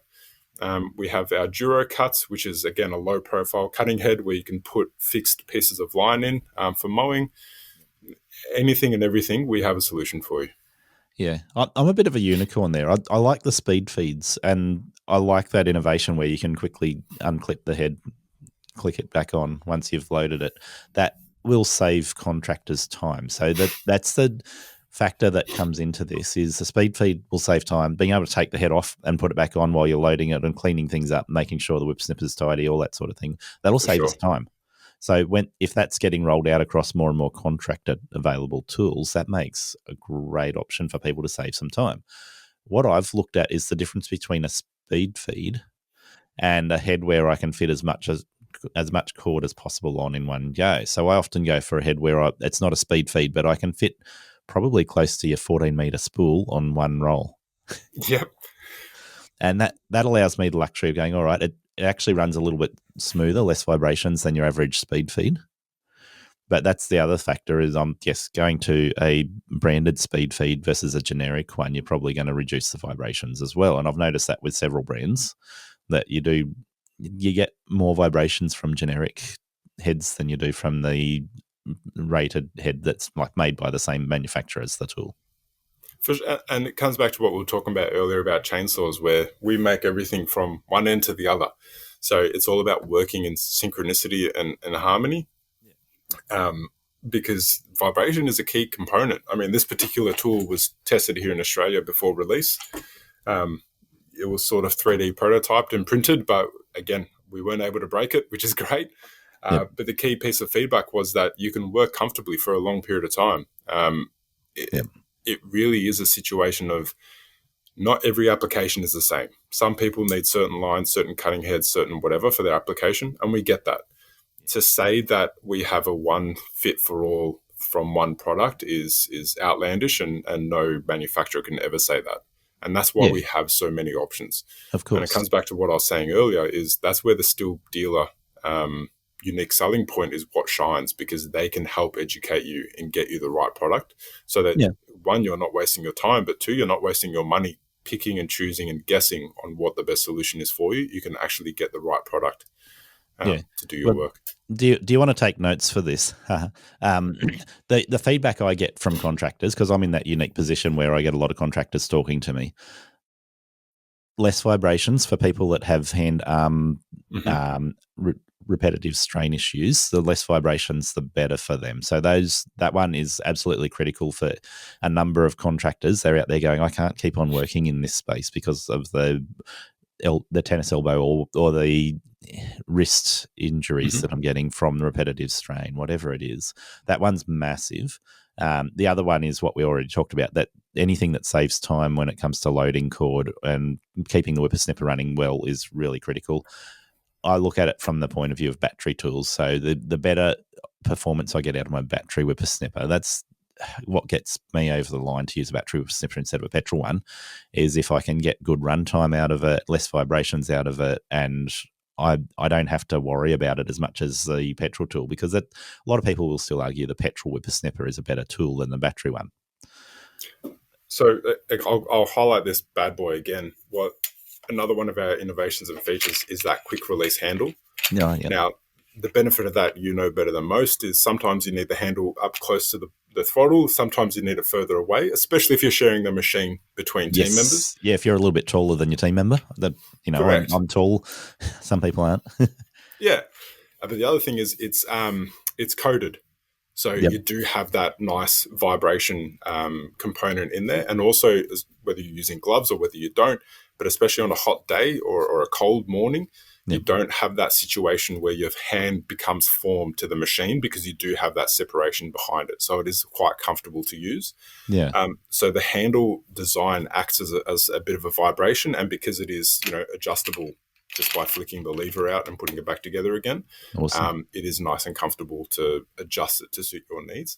And then, of course, we have vibration points throughout the machine, depending on the machine that you get. So again, depending on what the application is, sometimes it may seem like overkill to get the next model up. But if vibration is a key component, much like a car, as you go up a model, you get more and more features, and anti-vibration points is definitely one of those key features. And for users using a bull bar attachment or a bike handle attachment, we have a variety of different harnesses available as well, so that the weight can be distributed evenly across the body. Yeah, and I think Stihl has been at the forefront when it comes to ergonomic design, but I've seen most brands let down their ergonomics and design team when it comes to trying to get battery gear released quickly. And you look at it and you go, okay, it should be a better product. It should have less vibrations. And you get there and you go, oh, that's a little bit disappointing. So, Yeah. no, it's commendable to see Stihl has maintained a focus on having anti-vibration components, even though it's a battery tool. I think Stihl and Husqvarna obviously are the two brands that stick out as being at the forefront when it comes to this. But I think looking at where we're at in Australia now, Greenworks and Bush Ranger are both releasing similar products that are really competitive in that market. It is an interesting space to watch. I think the more battery tools that are making sense for a contractor to go, I can pick this up, I can use it all day. I've got enough batteries or enough runtime to get through the day, and the tool is nice to use. It's taken a little bit to bridge that gap, but we're getting there. And look, the great thing is, as we were talking about the hedge trimmer earlier with the wall, we released battery in 2009, if my memory serves correctly. So that same battery can be used in our new tools. Yes, the runtime will be different and the power output will be different, but we've been doing battery since 2009 here in Australia. So this isn't new for us. Yeah. Not only that, but we've been making outdoor power equipment for 100 years. Like, we know how to cut wood, we know how to cut grass, we know the basic foundations of what we need to do. Now it's just a matter of how do we do it quicker, how do we do it more efficiently, how do we do it safer, more comfortably, and everything else. And as you mentioned, I guess that's a still difference in terms of making sure that, you know, when you invest in the product, you invest in not only the product and your safety and ergonomics and performance, but you also invest in the dealer so that you know that you have that backup and support should you ever need it, which I guess is one of the most important factors as a commercial operator. After inviting Sortscape in to share how their software can help your business, we created a link for you to be able to support Aussie Lawn Stars when you join. Sortscape will save you time and effort with scheduling, quoting and reporting so you can build a more efficient business. Visit sortscape.com/lawnstars now to join, and thank you for your support. So, Silvio, we've had the opportunity to get outside and look at the Stihl demo trailer. Is that the right way to describe it? I think you've got your unique term for this. I think everyone has their acronyms, and Stihl is at no shortage of acronyms. We call it our commercial solutions trailer, basically. So at the start of this year, we launched our commercial sales team, or commercial solutions team, I should say. And that's an opportunity for our commercial customers to have a point of contact. So as you mentioned with your local dealers, at the end of the day, they run a business. It's very hard for a business owner to get outside of the shop, but still be able to talk to commercial operators. Now, you as a commercial operator also know it's very hard for you to get out of a job site and into a Stihl dealer. So how do we bridge that gap? And this is where the commercial solutions team come into play, where the dealer can say, you know what, I've got Garry, he really wants to find out more about whatever the product is, or maintenance, or accessories, or consumables, or whatever. He just needs to have a chat to someone. He needs to find these solutions, but he's a really busy guy. We need, someone to go out there and have a chat with him.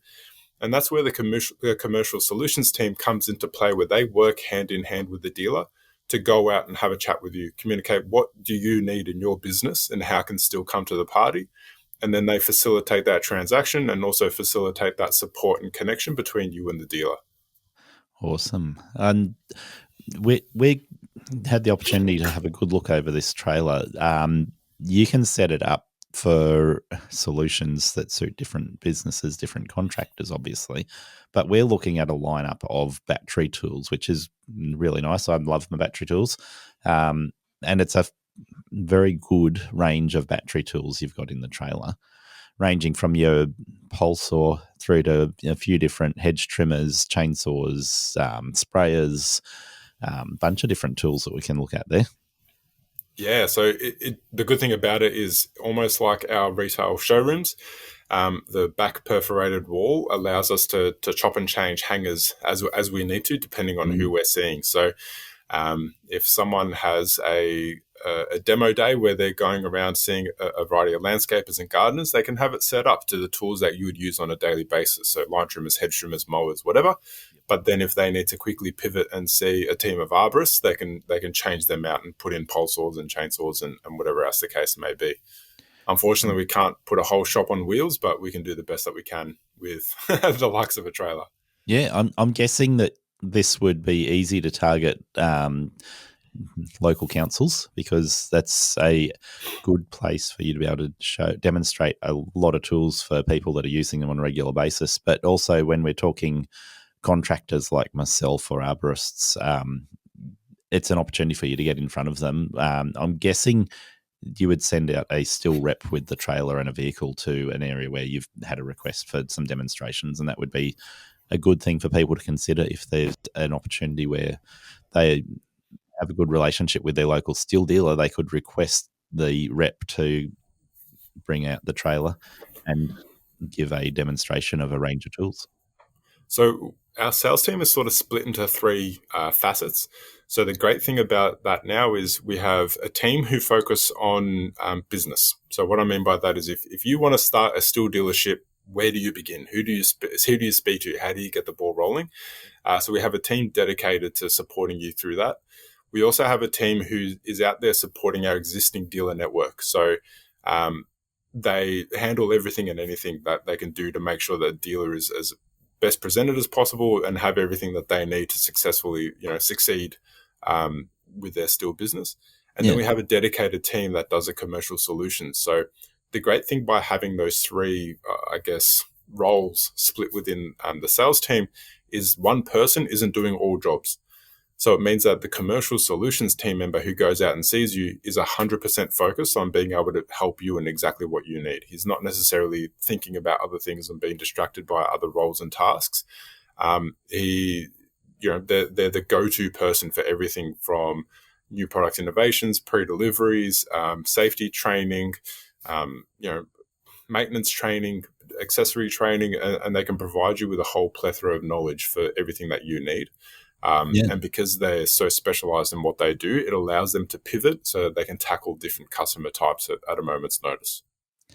That is awesome. And for somebody like myself, somebody who's either solo or they're running a small crew of people, it's a experience where you get a lot of value from interacting with a Stihl rep directly. And I keep referring to a Stihl rep, but obviously, as you've explained, it's a lot more than just that. It's an opportunity to be able to ask those questions about maintaining tools, about what the different tools uses are, the best applications for tools, and to get a hands-on use of a range of tools. So we have a portal on our website called Stihl Commercial Solutions. Yeah. And the great thing is that it's a simple Microsoft Forms document, and you get to say, my name is Garry, I run a team of whatever. I have these products, but I'm actually interested in A, B, C, D, whatever it is. Yeah. Then that goes into our registry, and the person in your state who looks after that trailer and the commercial team will give you a call and say, Garry, what do you want to know? What can we do to help you? And they will deck that trailer out with what you need specific to yourself. Yeah. And then they'll go out and give you the time and the attention that you deserve to make sure that you can walk away comfortable knowing that, yep, they've answered every single question that I need. This is how I'm going to get support from them and the local dealer. You've got a business to run. You've probably got better things to do than listen to me talk about battery whatevers and certain new products. But at the same token as well, being an innovator and someone who needs to stay ahead of the curve, it's an opportunity for anyone to be able to know, I guess, have that sense of security of knowing that there is a support network behind you, not just in the store level, but also someone who can become quite mobile. Yeah, for sure. Silvio, why don't we have a look at a few of the tools specifically that we've got the opportunity to have hands-on with? There's a few that stand out as really interesting, and I think with the trailer setup that you have here, we've got some multi-tools that are really interesting. So they're still in the battery lineup, multi-tool head, and then you can whack on the really interesting one, which it seems is popular overseas, but I don't see a lot of contractors in Australia using this yet. I'm sure it'll take off, is the edge definer. Yeah, so we, excuse me, the great thing about our combi system is the same attachments that come on your line trimmer, on your head trimmer, whatever. We've cut that in half and put a coupling. So I know the FS94 is a very popular commercial line trimmer. Yes. We have that in the combi version, and at the same token as well, we have an equivalent in the battery. So the same power output, it fits onto the same attachment. So you don't have a specific range of battery attachments and petrol attachments. It's all the exact same. So from the Edge or the bed redefiner, that is quite popular in the States. Yeah. That's one of our only combi tools where you don't walk forwards, you actually walk backwards, which sounds a bit silly, but what it does is it helps create that really nice bevel and edge between mulched garden beds, trees, and just it's one of those things where it won't define an edge for you, so you can't put it into solid ground and do the job from the start. You unfortunately do need to use a shovel to get to that point. But in terms of maintaining it, that's something where it really comes into light and shine. So it's got a really heavy-duty blade. It's got a very heavy-duty gearbox, but the inside of the guard is also lined so that any rocks being thrown, any extra soil being thrown is actually covered by the guard so that you and your surrounding properties are quite safe as you're using it, but it can also tackle that heavy-duty cut-through. Yeah, so obviously, as we said, in the States and I think the UK, these have become very popular. In Australia, there's more and more people I talk to that are running not just solo, but more people that are running a small team of people tend to do a lot more garden bed mulching. And this is something they can add to that where they go around the edges of the garden bed first and redefine it. And then when they put their mulch down, it goes right up to this very nice sharp edge that's been redefined. Absolutely. And look, there's a reason why we have 15 or 16 combi tools. It's because everyone's got a different application. So yeah, it's a great opportunity where it allows us to get away from shovels and scissors and everything else, and still allows you to work in a much more efficient manner. I have leaned towards buying the multi-tool head and then just putting it straight onto my FS94 or now the battery power head equivalent, rather than using the multi-tool itself. But looking at the range of tools, like you said, a huge range of tools you can buy, it's making more and more sense to have a multi-tool, not as a cheap option for a startup to just be able to buy one power head and a bunch of tools, but for somebody who is offering a range of services, the multi-tool then becomes the go-to for all of these different tool heads that you can buy. So that Edge Redefiner is one of them. The other one, which the jury's still out for me, if you want to just be an influencer, go and grab the reciprocating scissor for doing your grass edges, and you can make really satisfying reels and videos cutting edges. But outside of that, they have some actual benefits, not just for influencers, right? Yeah, we call them the ASMR lawn porn rotary scissors. No, you're 100% right. It's one of those things where imagine a hedge trimmer, but in a line trimmer sort of attachment. So the really great thing about the Stihl RGKM is that the scissors work like a scissor, where they go backwards and forwards as opposed to just spinning in one continuous circle. So it allows you to literally act like a scissor through heavy work. So when I say recipro, it's literally like a recipro saw where it's just going backwards and forwards rather than rotating full 360. Absolutely right. And one of the really great things about it is you can run on concrete. You know better than anyone. When your nylon line hits concrete, it goes everywhere. Not only the line, but also whatever the concrete has loosely put on top of it. Yeah, there's always some loose stones or bits and pieces that get picked up and they hit your shin or they go up your nose. I've had that happen. Or they hit somebody's car, which costs you an arm and a leg. So the great thing about the RGKM is super slow RPM. And that's not to slow you down, but that's to actually make it low throw.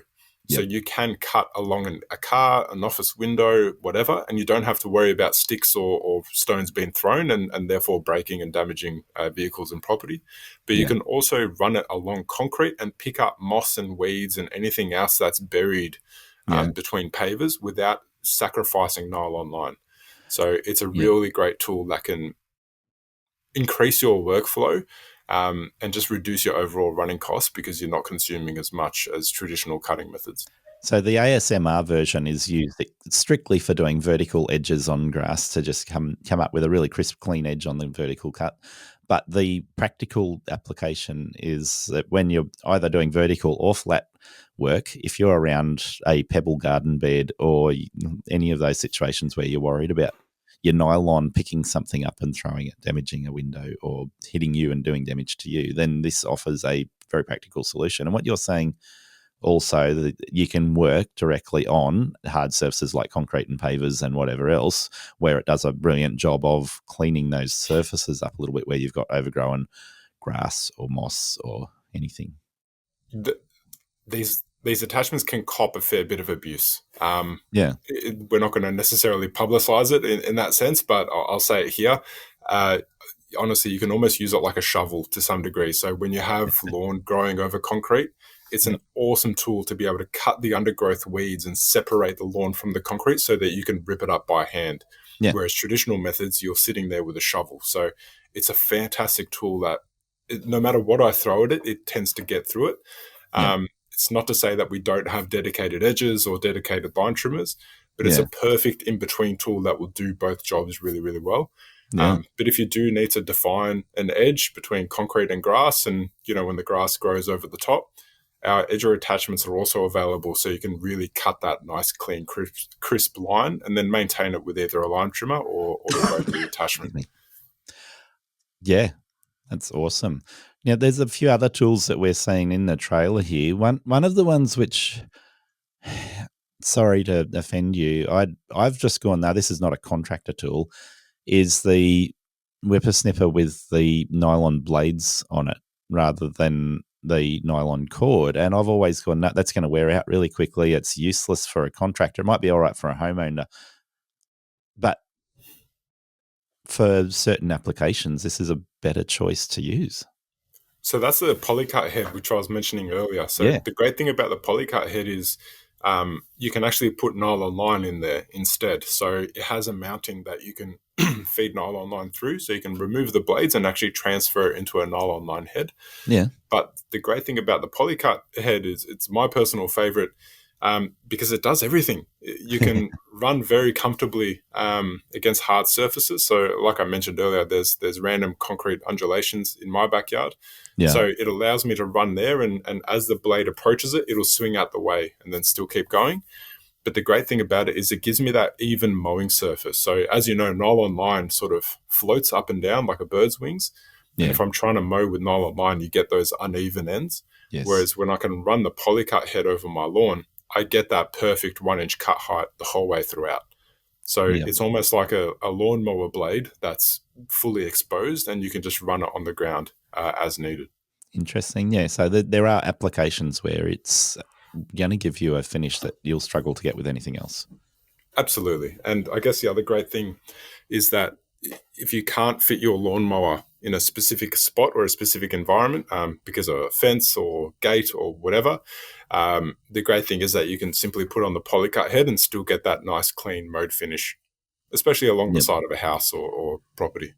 A couple of other unique tools that fill a niche that still has, and obviously still has a broad range of tools, like you mentioned when we were looking at the catalogue before. But in the trailer, we can see here you've got a couple of sprayer options. Now, one of them, I think, uses the AP battery system. Yeah, that's correct. So that's our SGA 85. Yep. And the great thing about it is that everything from the hose or the inlet, if you will, onwards is the same as our other sprayers. So the great thing about that is all of our range of accessories. So whether it's a wide spray boom, whether it's the splash guard, whether it's the distant nozzle sets, the split nozzles, or whatever's, they all fit on it really, really, really, really well. So the versatility of it allows you to tackle any application. But the benefit of a battery one is, as I mentioned earlier, with our manual sprayers, they lose pressure over time, which happens with anything pressurized. Yep. Whereas the battery one, much like a hedge trimmer, has a really low power demand. So you can put our smallest AP battery, which is our 200S, put that in there and reduce the overall weight, and still run all day comfortably because the pressure is maintained continuously. So what the product will do is it'll pump the pressure up to a certain level. And when the pressure sensor notices that there's a pressure drop, it'll pump it up again. So that way your flow outside of the nozzle is the same and continuous all the way throughout. And you won't leave those little splotches that we mentioned. That's interesting. And I'm coming from a perspective of running multiple different battery brands for my handheld tools. And still, when it comes to sprayers, I end up with another brand of battery. And so the idea of running, for instance, all Stihl battery tools, and you can go the same battery that goes in the whippersnipper, the chainsaw, the hedge trimmer, can go straight into the sprayer and get a decent runtime out of it. That's awesome, because a lot of those battery sprayers, they're running a little battery that's sort of like a 12 volt or a 3 volt or whatever it might be, a really small battery. It'll give you a half hour, maybe an hour runtime, and you got to go and recharge, and you probably didn't get a second battery with that sprayer either. No, and especially if it's integrated, you have to charge the sprayer, not the battery. Yeah, I've tended to avoid those ones. Yeah. But still, run into this problem where they are a smaller battery and the runtime is not there. And even some of the better brands, unless you're spending big dollars, you're not getting consistent spray pressure on their Absolutely. battery sprayers. And look, the great thing about a Stihl, whether it's our handheld sprayers or backpack or battery or manual or whatever, everything's serviceable. We have O-rings, repair kits, diaphragm kits, lances, nozzles, hoses, triggers, everything, because you tend to buy it for life. It's one of those products where you make the initial investment up front, and then it's just a simple case of maintaining as it ages and consumes key components. And our battery spray is no different. So we do try to make it as easy as possible. And if you're a professional who's invested in the battery system, we'll give you as many battery tools as we possibly can so that you can just use the same battery all the way throughout everything. Yeah, that's good to know. So one not battery tool, that's a bit of a niche that you've got in the trailer. Before we leave the trailer and actually demo some tools live, is a harness. And I looked at that and I thought, it's sort of similar to my elephant trunk harness. I've got an elephant, which is what it's actually called, which is designed for a hedge trimmer. But this one is designed for the pole chainsaw, right? Correct. So pole pruning, I like it because you rest the bar on the branch and let the bar do the work for you. Yeah. But understandably, people have trouble getting it up there or maneuvering it as required. So what they did is we created a harness which mounts not only to your shoulders but along your waist. And then throughout the back of the harness itself, it's metal reinforced with a big swing arm, and that carries the whole weight of the pole pruner for you. So that way you're just pointing it in the right direction and pressing the trigger. So if you're in an application where like fruit tree growers, orchards and sort of situations where you're going across a long residential street and you need to do a lot of pruning, something like that pays for itself after the second tree because you're not carrying it the whole way throughout, and it does all the work for you. Yeah. A lot of pole tools. Exoskeleton. Yeah, nice. A lot of pole tools you find you are your leverage point is your arms. So when you're holding them and they've got like a 2 meter, 3 meter, 4 meter reach, you've got a lot of leverage pulling on your arms, and your forearm pump is insane, like riding dirt bikes. Yeah. So having this here means that it's carrying the weight and you're just using the leverage point where it pivots from carrying the weight to manipulate the tool. And that way your arms can focus on doing the work rather than holding, let's say a pole saw is probably somewhere between 5 and 10 kilos. Depending on the model, of course. But yes, you're right. It is quite a fair bit. And the problem is that it's 2 meters long. So it's weight at one end and weight at the other end. So it gets a little bit tricky and cumbersome. The short one is 2 meters long. Yeah. However tall you are as well. Yeah. So, Silvio, let's have a look at a couple of tools we get the opportunity to do a demonstration on. And we mentioned before the MSA 300. Yeah. And we keep this brief, but it seems I have a problem with holding this saw. Look, as I mentioned earlier, there's no such thing as as a single-handed chainsaw, and unfortunately, there's also no such thing as a left-handed chainsaw. It's a global. I'm going to go looking for one now. Yeah, it's a global mandated, requirement that all users must be right-handed, and no matter what the brand is, that's why they're sort of designed that way. There is some level of ambidextrousness, if that's even a word. Yep. But it's definitely not recommended. It's what you'll find with our chainsaws is that all of the safety features are designed so that when you are holding it right-handed, no matter what happens on the pointy and sharp bit, it will always kick back away from you. And if you're sort of standing on the opposite end, you're more inclined to be in the danger zone, so to speak. Yeah, and I think that's really interesting. And like I mentioned earlier, Still's focus on safety is paramount, and that's one of the things that just came up about 3 or 4 times trying to use this. And look, it's a natural instinct. I completely respect where you're coming from, where you pick up a pen left-handed, you instinctively want to pick up the tool left-handed. So what's really interesting about the MSA 300 CO, as you were mentioning, you have the 261 in your fleet. That is the exact battery equivalent. So the same bar cover, clutch, sprocket, bar, chain, the whole lot, you can take off one model and put it on the other. So it's designed to be interchangeable with your petrol equivalents, and it has the same performance all the way throughout. That is one of the last of my petrol tools that I'm looking at replacing, and so the MSA 300 might just end up in my arsenal soon, I think. But it's certainly comparable to use. The user experience with the MSA 300 is really good. And it's worth reiterating, battery-powered chainsaws are safer than petrol-powered chainsaws in so many ways.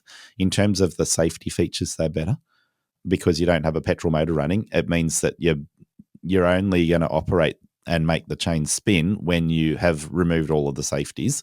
Petrol chainsaws still have good safeties on them, but this makes it safer. The downside there is that people can become a little bit complacent because it feels so safe. So you're 100% right. It's one of those things of the battery saws do a really great job where as soon as you let go of the trigger, the chain stops because the motor stops. Yeah. Whereas a petrol machine, much like in a car, as soon as you let go of the throttle, you then have to apply the brake or you let it come to its own stop. So the piston goes up and down, chain spins, so on and so forth. So when we look at chainsaw safety, and it's quite ironic that underneath my table I have a pair of chaps, but the number one cause of incident is actually in the upper left-hand thigh area. And that's because when someone stops using a chainsaw, they then hold it by the front handle, and then as it twists, it contacts the leg. And that's usually when the chain is sort of idling down. So with with battery saws, that risk is almost reduced because the stop time is so instantaneous.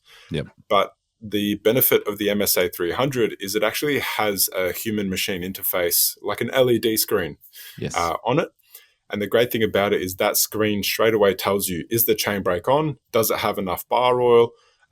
Is there any faults with the machine? Like, is it overheating? Do you need to check the air filter? So on. And then you can also select your 3 different speed settings. So before you even touch the machine, you know the operational status of the unit so that you're ready to rock and roll, as opposed to picking it up and is it on, is it off, what's happening? That has been thought out really well because it's designed so that you can see what your chainsaw can tell you from whatever angle you need to use the saw, keeping in mind I tried to use it left-handed. That's not the right way. But when you're using it right-handed... there's no screen on the other side. Yeah, when you're using it right-handed, you can rotate it 90 degrees to do a vertical cut or a horizontal cut, and you can still see what you need to know. Yeah, so absolutely. That's awesome. The power of the MSA 300, like you said, but I'm going to reiterate it, my experience was that it is comparable to the MS 261. And it feels great to use. The power availability on a battery saw like this compared to a petrol saw, I prefer the battery. The reason being is when you're using a petrol saw, you've got to wait for the revs to build up. You always operate them at full RPM. You don't operate them at idle to cut through anything. The battery saw, you pull the trigger and it's there. The petrol saw, it's still pretty quick. 261 is nice to use. But the battery saw is nicer to use. And comparable side by side, I'm going to say hands down, I choose the battery saw wherever there is a comparable option. I have had one problem with battery saws in that they have a safety cutout, which is comparable to if you're using a petrol saw and you try and start increasing the RPM on a petrol saw when you've got the chain up against a piece of wood. it usually won't start spinning the chain, right? It's got enough friction there that it just won't start spinning until you actually get it off. The battery saw is so sensitive to the chain touching something. I found it frustrating. So what happens, it's a really good point. What happens is when a log is pinching the bar or the chain, Yep. on a petrol machine, the piston wants to go up and down as soon as you press a trigger. It actually wants to go, it's going up and down in idle. So yeah, as soon as you give it more gas, more air, the piston wants to go up and down. Yes. The challenge isn't so much about making the piston move, it's more about making everything connected to it move. So if the crank wants to spin, but the clutch is stuck solid, something's got to give. So it's almost, you end up sort of creating a friction welding process where if the chain isn't spinning but the piston is revving and wanting to ignite, you end up cooking something.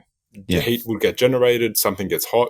As you mentioned earlier, with a lot of carbon buildup in the exhaust, that becomes almost like a diamond, and you run the risk of scoring a piston.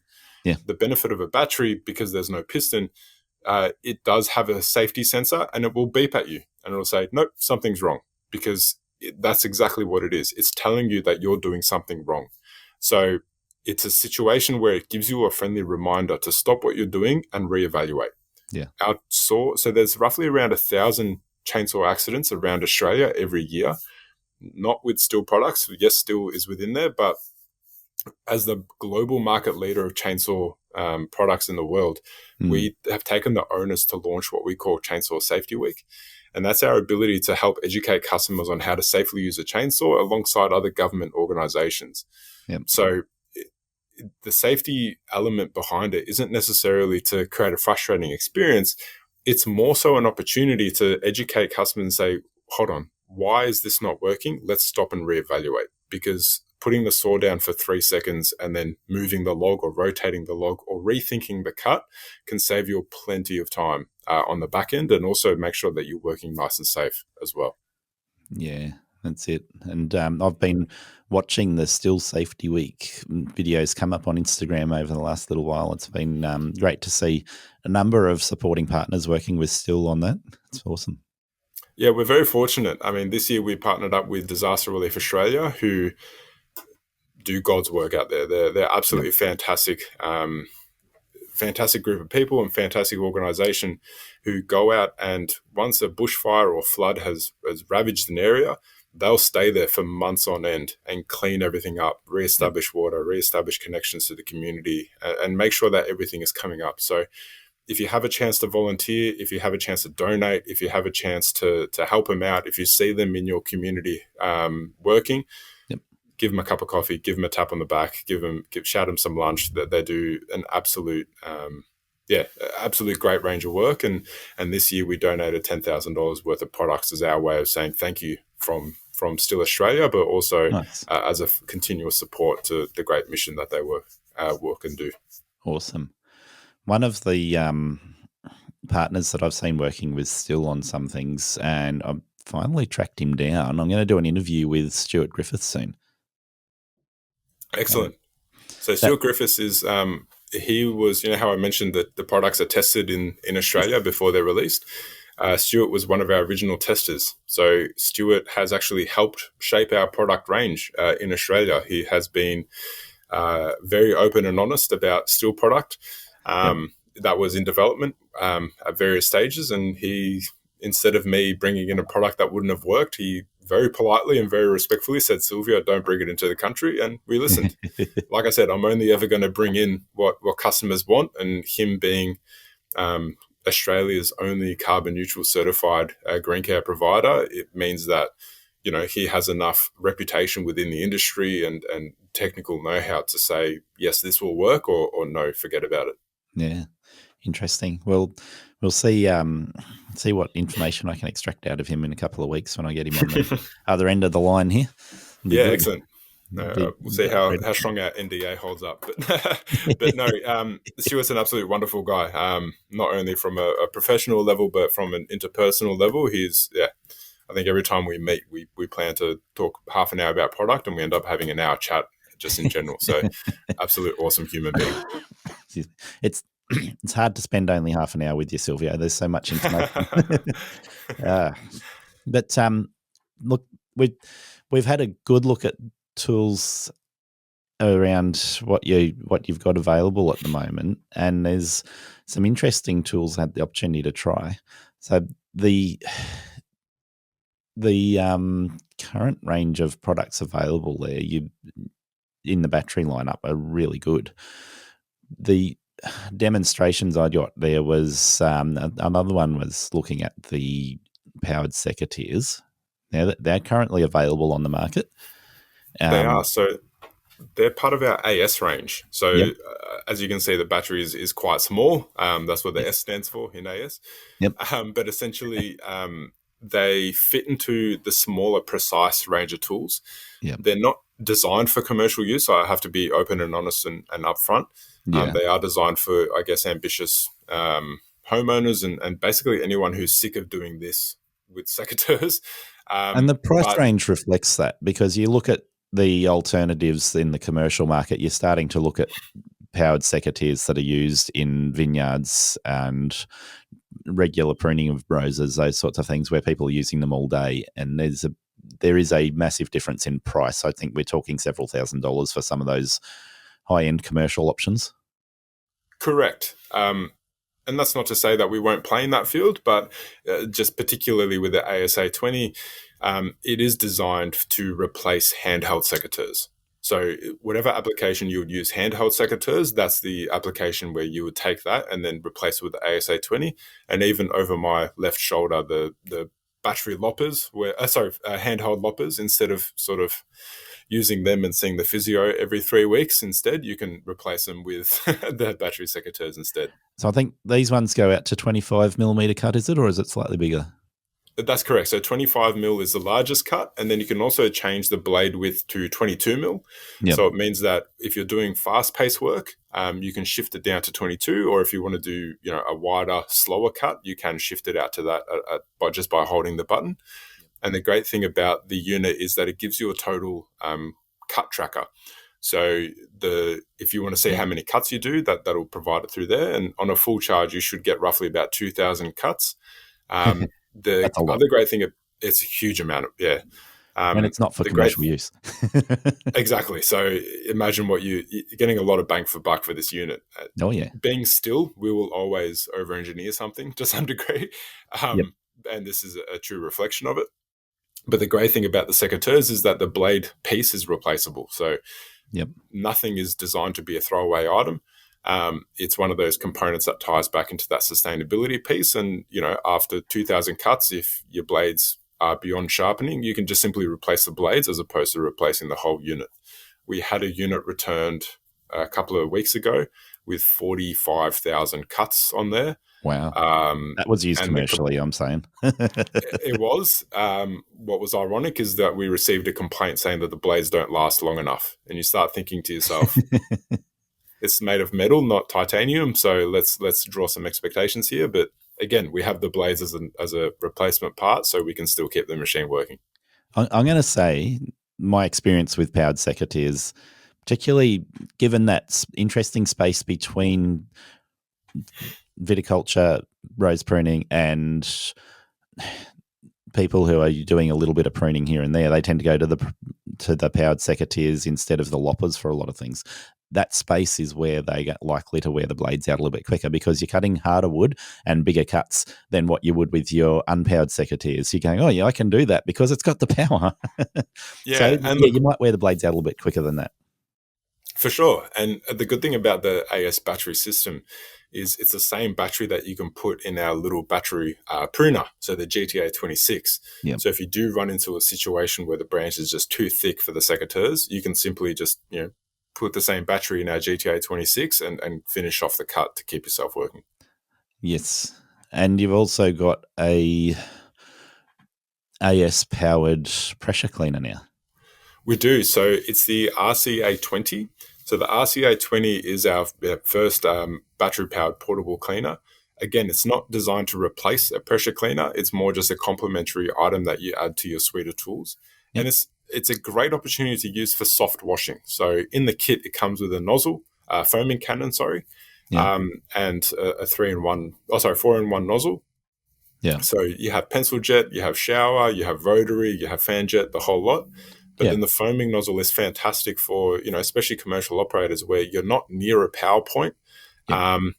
But you can use the bladder of water and actually make it a portable washing device. So instead of walking around with a gardening can, you can put it on shower mode, water any plants that need it. Yeah. And at the same token as well, then quickly switch the nozzle and wash a window.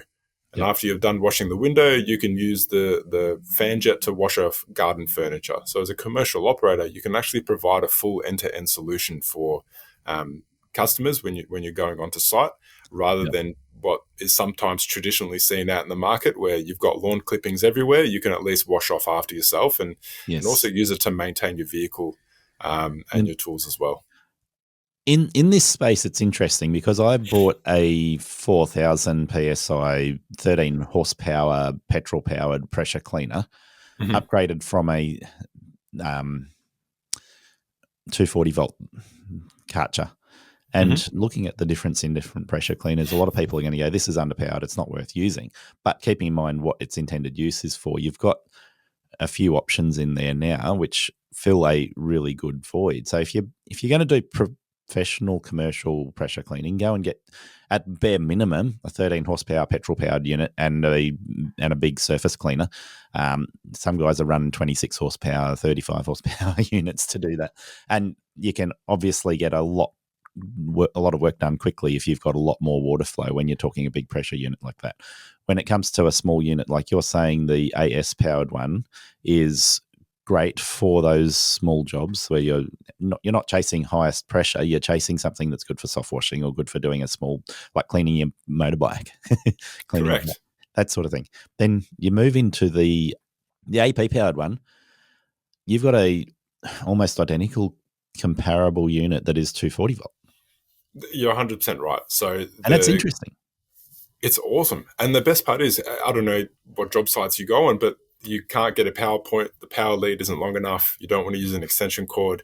Yeah. The garden hose, whatever the case may be. This is where the battery technology is just growing and becoming so and so versatile. We're actually uncovering markets that we never thought we'd uncover. So when we introduced these products, we thought introducing a battery will cannibalize our electric. But what we're noticing is that there's more and more people, and we're getting incremental business because people who are on a boat or have a caravan or a motorbike or, go out into the middle of the bush and they have a water source, but they don't have a power source. That's exactly where this unit comes to life. So it's a great sort of investment in your suite of tools that uses the exact same battery as your sprayer, your lawnmower, your concrete saw, and it all just keeps that ecosystem running.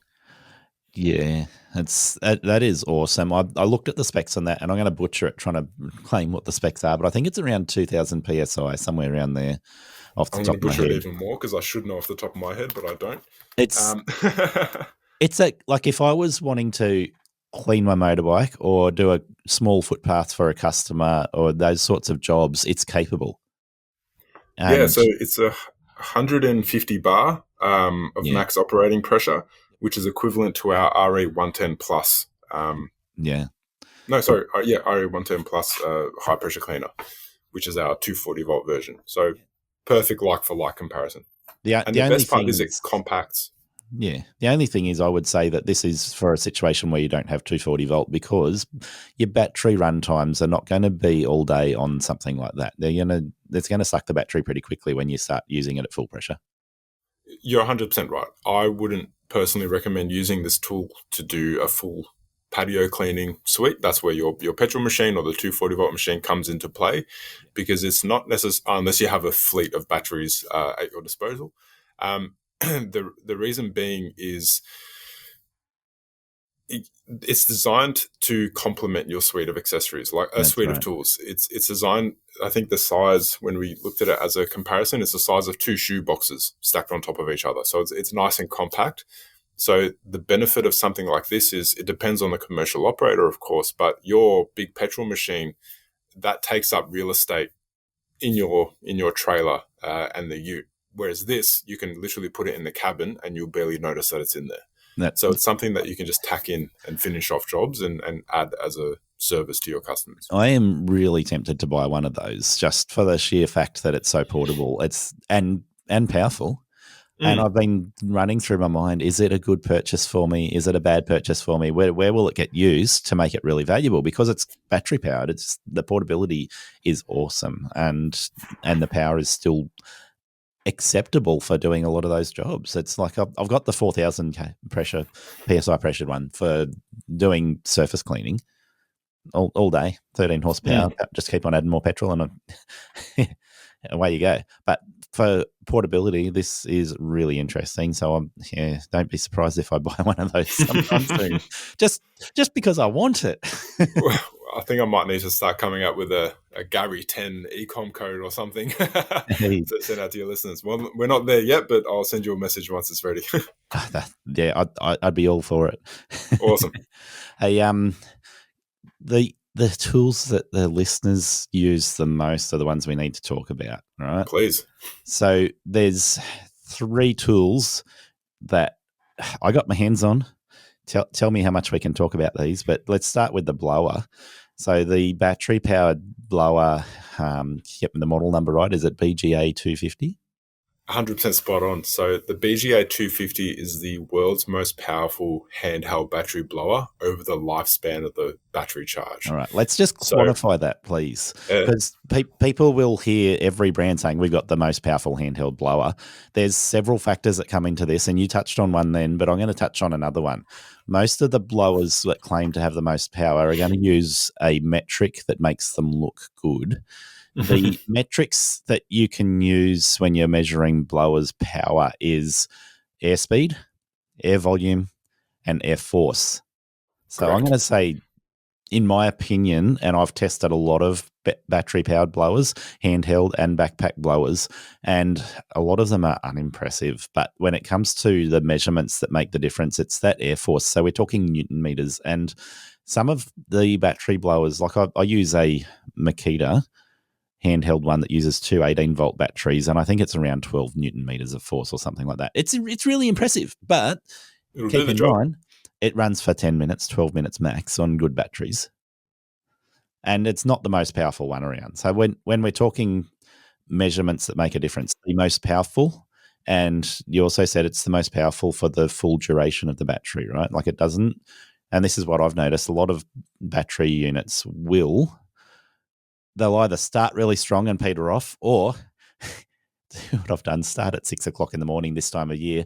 It was 0 degrees when I got out of bed this morning. Batteries don't like that. No.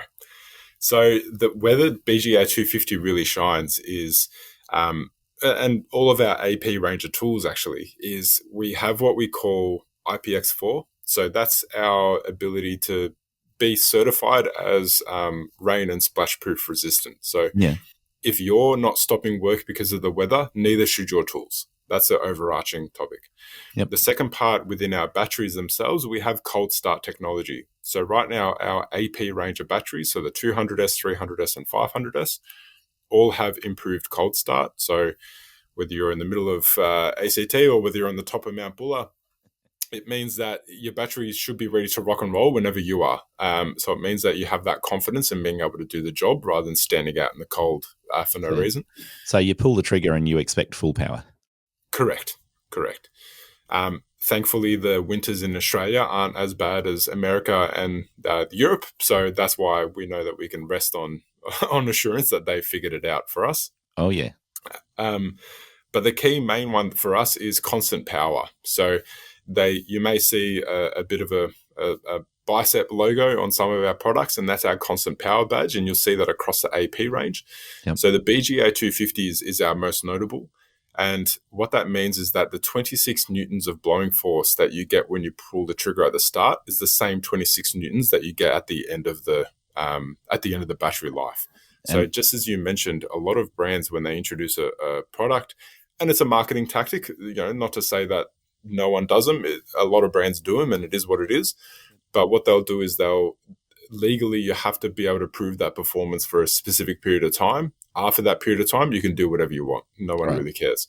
So what they'll do is they'll prove that for the first 5 seconds, and then after 5 seconds, whatever happens, happens.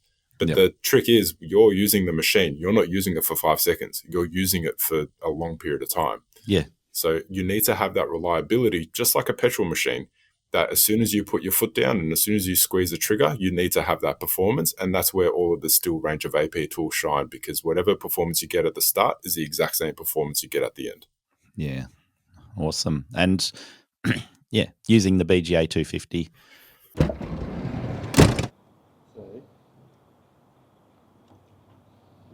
Which button is it power on?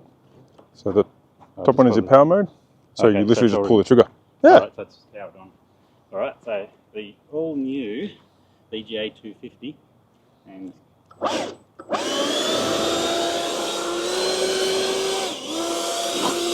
that's without the turbo mode. Gets a little bit of stubborn stuff before the turbo on. Moves that pretty well.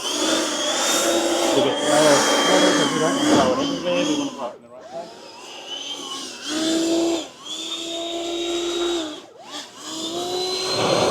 Moved the stick quite easily, didn't it?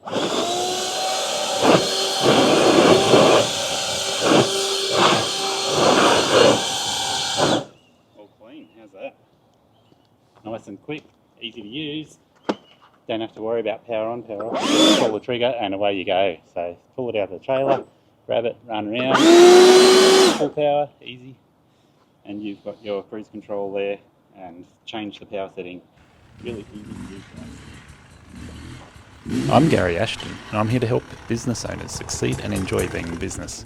Does running your business feel chaotic? Maybe you started it for freedom, to live the life you wanted, but now you're stuck in the grind, overwhelmed and exhausted. The stress doesn't stop. You work harder, but nothing really changes. Get real support at Think Tank Coaching. Get crystal clear on future goals, your ideal customers, and the numbers to focus on that will move your business forward. If you're ready to make a change, let's talk. Book your free strategy session now at thinktankcoaching.com.au. BGA 250. The ergonomics. And I've used petrol blowers, being left-handed, where they try and suck my shorts into the blower because I'm left-handed. And then battery blowers that when you pull the trigger, they twist your hand because they're pulling in a different direction. The BGA 250 looks a little bit interesting in its shape, but ergonomically, it's really good to hold, nice to hold, and when you pull the trigger, it's still good. Absolutely. So yes, it does look a little bit like it got warped in the sun, and it's globally recognized as looking a little bit funny. But when you pick it up, you realize that where your handle is holding it, the blower tube is pointing at the ground. So with a different machine, there is a case of having to adjust your hand to suit the blowing direction, whereas this is set for you. Yeah. So it means that, yes, you can use it ambidextrously, but it also means that the force going back into your hand and your wrist is negligible. It's extremely minimal. Not only that, but we've added a cruise control feature in there, as well as 3 power settings plus boost mode. Also, you can fit a harness on it. So honestly, it's one of the most comfortable blowers that there is out there in the market. When we first received our sample of the BGA 250, we put it on cruise control and set the speed to really high. And then it was 3:30 in the afternoon. I wasn't really thinking. I put it down on the warehouse ground and it just disappeared. Like it just shot off. So had to go chasing after it until it hit a wall and thankfully survived and no issues there. But yeah, it's one of those things that catches you off guard. You don't realize just how powerful this machine is. And we talk about runtime. What we've discovered when we put the machine through testing is the runtime is fine. It does the job. As a numerical figure, it's just an advertising term. One person might have a minute more, a minute less, but it doesn't actually mean anything, because just like what you mentioned with your blower, if you have 12 newtons of force, it means you're taking literally twice as long to do the same job as a BGA 250, which takes half the time. So time as a minute measure doesn't really mean anything. It's more about that task time. So you can ask Stuart yourself when you see him about his experience of the BGA 250, but to use a pun, I'm sure, he's blown away by it, and every single person who ever touches it is also blown away by it. Look, I've mentioned this when talking about battery blowers before, and across all the brands, there's some universal truths that should be repeated here. Runtime on a handheld blower is not usually a problem. My old Makita with the two 18-volt batteries, I'm lucky if I get 10 minutes out of it because the batteries are old, but 12-minute runtime is their claimed maximum on full power, right? For me, that was enough to get through a full day of residential lawns because you don't need to do a lot of blowing, right? Correct. So going looking at a bigger day, I needed a spare set of batteries for that, and it's not a big deal because it's like they're pretty cheap by comparison to some of the bigger batteries that we're talking about now. Mhm. If we're talking a 36 volt or higher voltage, because some of the brands are higher voltage than that, and we're talking measurable power available out of a battery, we're talking watt hours. Mhm. Right, so 200 plus watt hours is what most of the batteries in this space are going to be operating on, which is enough runtime. It's a lot more than what my Makita has.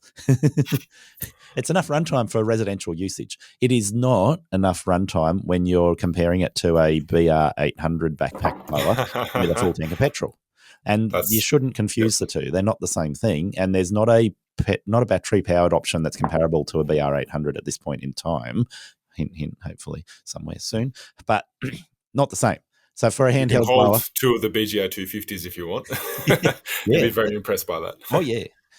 But we're talking, say, if you go to the 500S, do you know off the top of your head what the watt hours would be roughly? 500S, my friend, you're looking at 337 watt hours. Yeah, that's decent. And It's if you're running more the than Stihl enough. battery lineup, you might run the 300S, which is still decent, and you might have minimum of 4 of those batteries. Some people I talk to are running 10 300S batteries. They don't want to go to the 500S. They just run the 300S.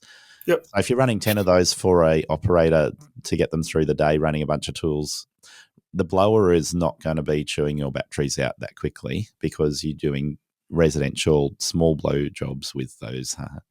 But if you go to a bigger job where you want to blow up a car park or a road or something decent, when you're doing retirement villages or schools or commercial premises where there's a big car park, those sorts of things, you're still talking a petrol unit that can do an hour runtime at full power.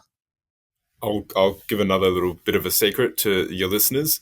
From spring, so early September, first week of September, we'll be launching our spring promotional campaign as we do every year. Yeah. Within that campaign, there are some awesome deals on our AP300S batteries and AP500S batteries. So if you're looking at investing in the platform or growing your battery fleet, jump in then. The savings are immense. Don't tell my wife because she might lock the bank. Yeah. Just say it's all about return on investment. Like I said, our testers are saving $9,000 a year just by using Stihl batteries. So it's a return on investment discussion. Oh, I can make the argument, no problem. But yeah, so that will be interesting. I'm thinking about all the tools I need to buy. Yeah, keep adding to that shopping list. Yep. Very so good. I guess one of the other products that we're looking at launching in spring, FSA 200. Well, sorry, we have launched. I shouldn't say launching in spring. We actually have launched it. Yes. Is the FSA 200 grass trimmer and brush cutter. That one there is, I guess, our latest evolution in terms of exactly what you use. So previously we had the 135 model, which was equivalent to our FS94, and then the in terms of comparable products, or more like an FS111. And then in terms of our FSA 200, that's where it comes to that 131 comparability. So you really have that performance behind it. Yeah. The great thing about it. Sorry, please go. So I got my hands on the FSA 200R and I love it. It does, like you say, it does what it says it will do. It does a good job. It's easy to use. It works well. I didn't test runtime because I didn't use it for that long, but it certainly has the appearance that the runtime is going to be comparable with other products in that space. I would point out one thing here. I'm running a Husky whippersnipper, battery-powered whippersnipper for my daily at the moment, and I have weighed up what my options are, what's the best brand, which one would I go with if I dropped using the Husky. The reason I use the Husky at the moment is because it's the lightest weight commercial option that I've got that still has a decent runtime and power output. So the FSA 200 by comparison, using that, the weight was not a problem. It's not too heavy. It is a little bit heavier than the Husky unit I'm using, but it is comfortable to operate. It's not a weight issue at all, and it's not a power issue at all. It's not a runtime issue at all. So when I'm looking at what my best options are, the options that are available at the moment, I'm going to say the FSA 200. I would buy that. Awesome. Well, look, this is the thing where, we don't just have one model for everyone. So we launched the FSA 120, which is equivalent to our entry-level straight shaft petrol grass trimmers, the FS 55. Yeah. We then For have lighter weight. for lighter weight, and that's exactly what it is, right? It's always that trade-off of weight and power. Then you Right. sort of have the middle of the bell curve, which is our 135, which again is equivalent to your 111 Yep. petrol model, and then of course the 200, which is equivalent to your 131. So it's And that perfect situation of finding the right power to weight balance that suits your needs. I've been on your website weighing all of these models up very closely, and the 120 is comparable power almost to the FS94R. I know it's a little bit less, but it's pretty close. It is very close. For people using the FS94R, you might take a slight hit on the power, but you probably wouldn't notice it. It's pretty close. And you got that lightweight option there. And for commercial use, I would say that the FSA 120R is an option that I would consider. For sure. And the great thing is that it uses the same cutting heads. So whatever cutting heads you're currently using, you just bolt straight on. Yep. Yeah. And look, I'll give you another secret. We're launching more and more year on year. In spring, we're actually launching the world's most powerful clearing saw. So we have a petrol model now, the FS361 CEM, which is a chainsaw attached to a brush cutter, in my opinion. It'll cut through everything and anything. So it's a great tool, not necessarily used for, I guess, a lot of gardening services, but if you're taking care of brush, bracken, blackberries, small trees, those sort of environments which are really overgrown, that's where this model comes into life. And we've basically taken that and put it in battery form. So you get the same petrol clearing saw performance out of a battery unit, and it uses the exact same attachments and harnesses all the way throughout as well. So you have that perfect ecosystem to be able to support you of whether you're using petrol or battery to be able to tackle any job. Anything that grows grass, it'll take care of. And I think it's worth the same comment that I made about the BR800 in terms of run times. When you start doing the really heavy work, you might find the petrol unit will give you a longer run time than the battery unit, but the battery unit will compare with the petrol unit in power and weight and operation and be a little bit nicer to use than the petrol one. And look, horses for courses, right? If you need to use it for a couple of hours a day, then the battery might not be the solution for you. And we respect that. Yeah. But I also respect the fact that some jobs require you to use battery. Some applications, you are in an enclosed environment because grass has grown through a house. So you can't use petrol because you don't want to gas yourself out. There's different considerations to be made. But that's the benefit of Stihl. We always have a solution no matter what the problem is. And to be really repetitive on my podcast, you're not limited to one battery when you buy a battery tool like this. You can go, okay, it might be not as long run time as a petrol unit, but I have more than one battery. I can plug another battery in and keep on working. And if you've got the setup for doing battery here, you can then have batteries cycling through charge while you're using batteries. And depending on the tools, I'm guessing that one's going to use them a little bit quicker than others. So you might find if you've got half a dozen batteries and a couple of chargers, you might be able to keep on working consistently, but you're putting more load on your batteries when you start running it flat out consistently doing heavy work. Yeah, look, and this is where charge system and management comes into play. The great thing about our professional chargers is that they have fans inside them. So if you're using a battery and getting it hot and you put it straight on charge, the battery won't charge immediately. The fan will come on and cool the battery cell down or the pouch down to reach a certain temperature before it then starts pumping energy in. It doesn't matter what brand it is. If a battery cell is too hot, the electrons don't do anything. It's like pouring water through a sieve. It has to cool the battery first. You have to cool it down. Whether it cools down naturally or through help with a fan. Correct. And that's all it is. So that's where our batteries and chargers work together as a harmonious system. I noticed you've got a multi-battery charger, which is great to see. All the brands that I use battery on, I start looking at that. I'm not running one battery on a brand. I'm running multiple batteries. Can I charge more than one battery at once? And a multi-battery charger is easier to manage than having 3 or 4 chargers sitting on a bench or in a trailer. Yeah, absolutely. And that's the thing. We've got different batteries for different applications. It's funny. We have our smallest charger. It's the AL101. I think from memory, it's something like 20 watts of input. It's almost like a phone charger. 35 watts. But we also have commercial operators that will use that charger in their depot, because the team go out with 10 batteries each, and then they come back and they put it all on. There's a battery and charger allocated. Yep. So rather than putting 2 or 3 batteries in one charger, they all have an individual battery and charger combination, because the cost of a charger is $100. Like, it's really not much. Yeah. So they're happy to let it charge overnight. So even though it's a 4-hour charge time, they don't care, because they're not back at work for 8 hours. Well, that's actually better for the battery health if you charge it slower than if you charge it quickly. So it's a good option for people that want their batteries to last many years. And you might not be as high demand as somebody else, but you can get 10 plus years out of your batteries by looking after them a little bit more.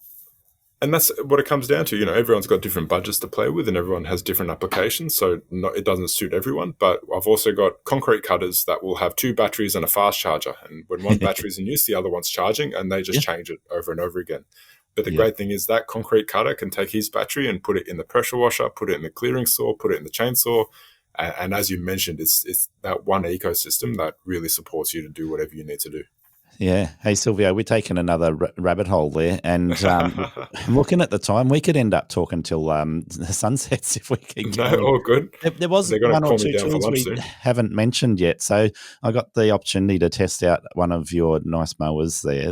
And I've been reluctant with battery-powered mowers. It's just one of those things where there's one or two that I actually like using, but I've been reluctant to use them on a daily basis. Your mower there, is this a new release for spring? So we released the RMA 353V, which is our Stihl deck 20-inch mower. Yep. And that was released at the start of the year, and that was a super session to our RMA 510V. Yep.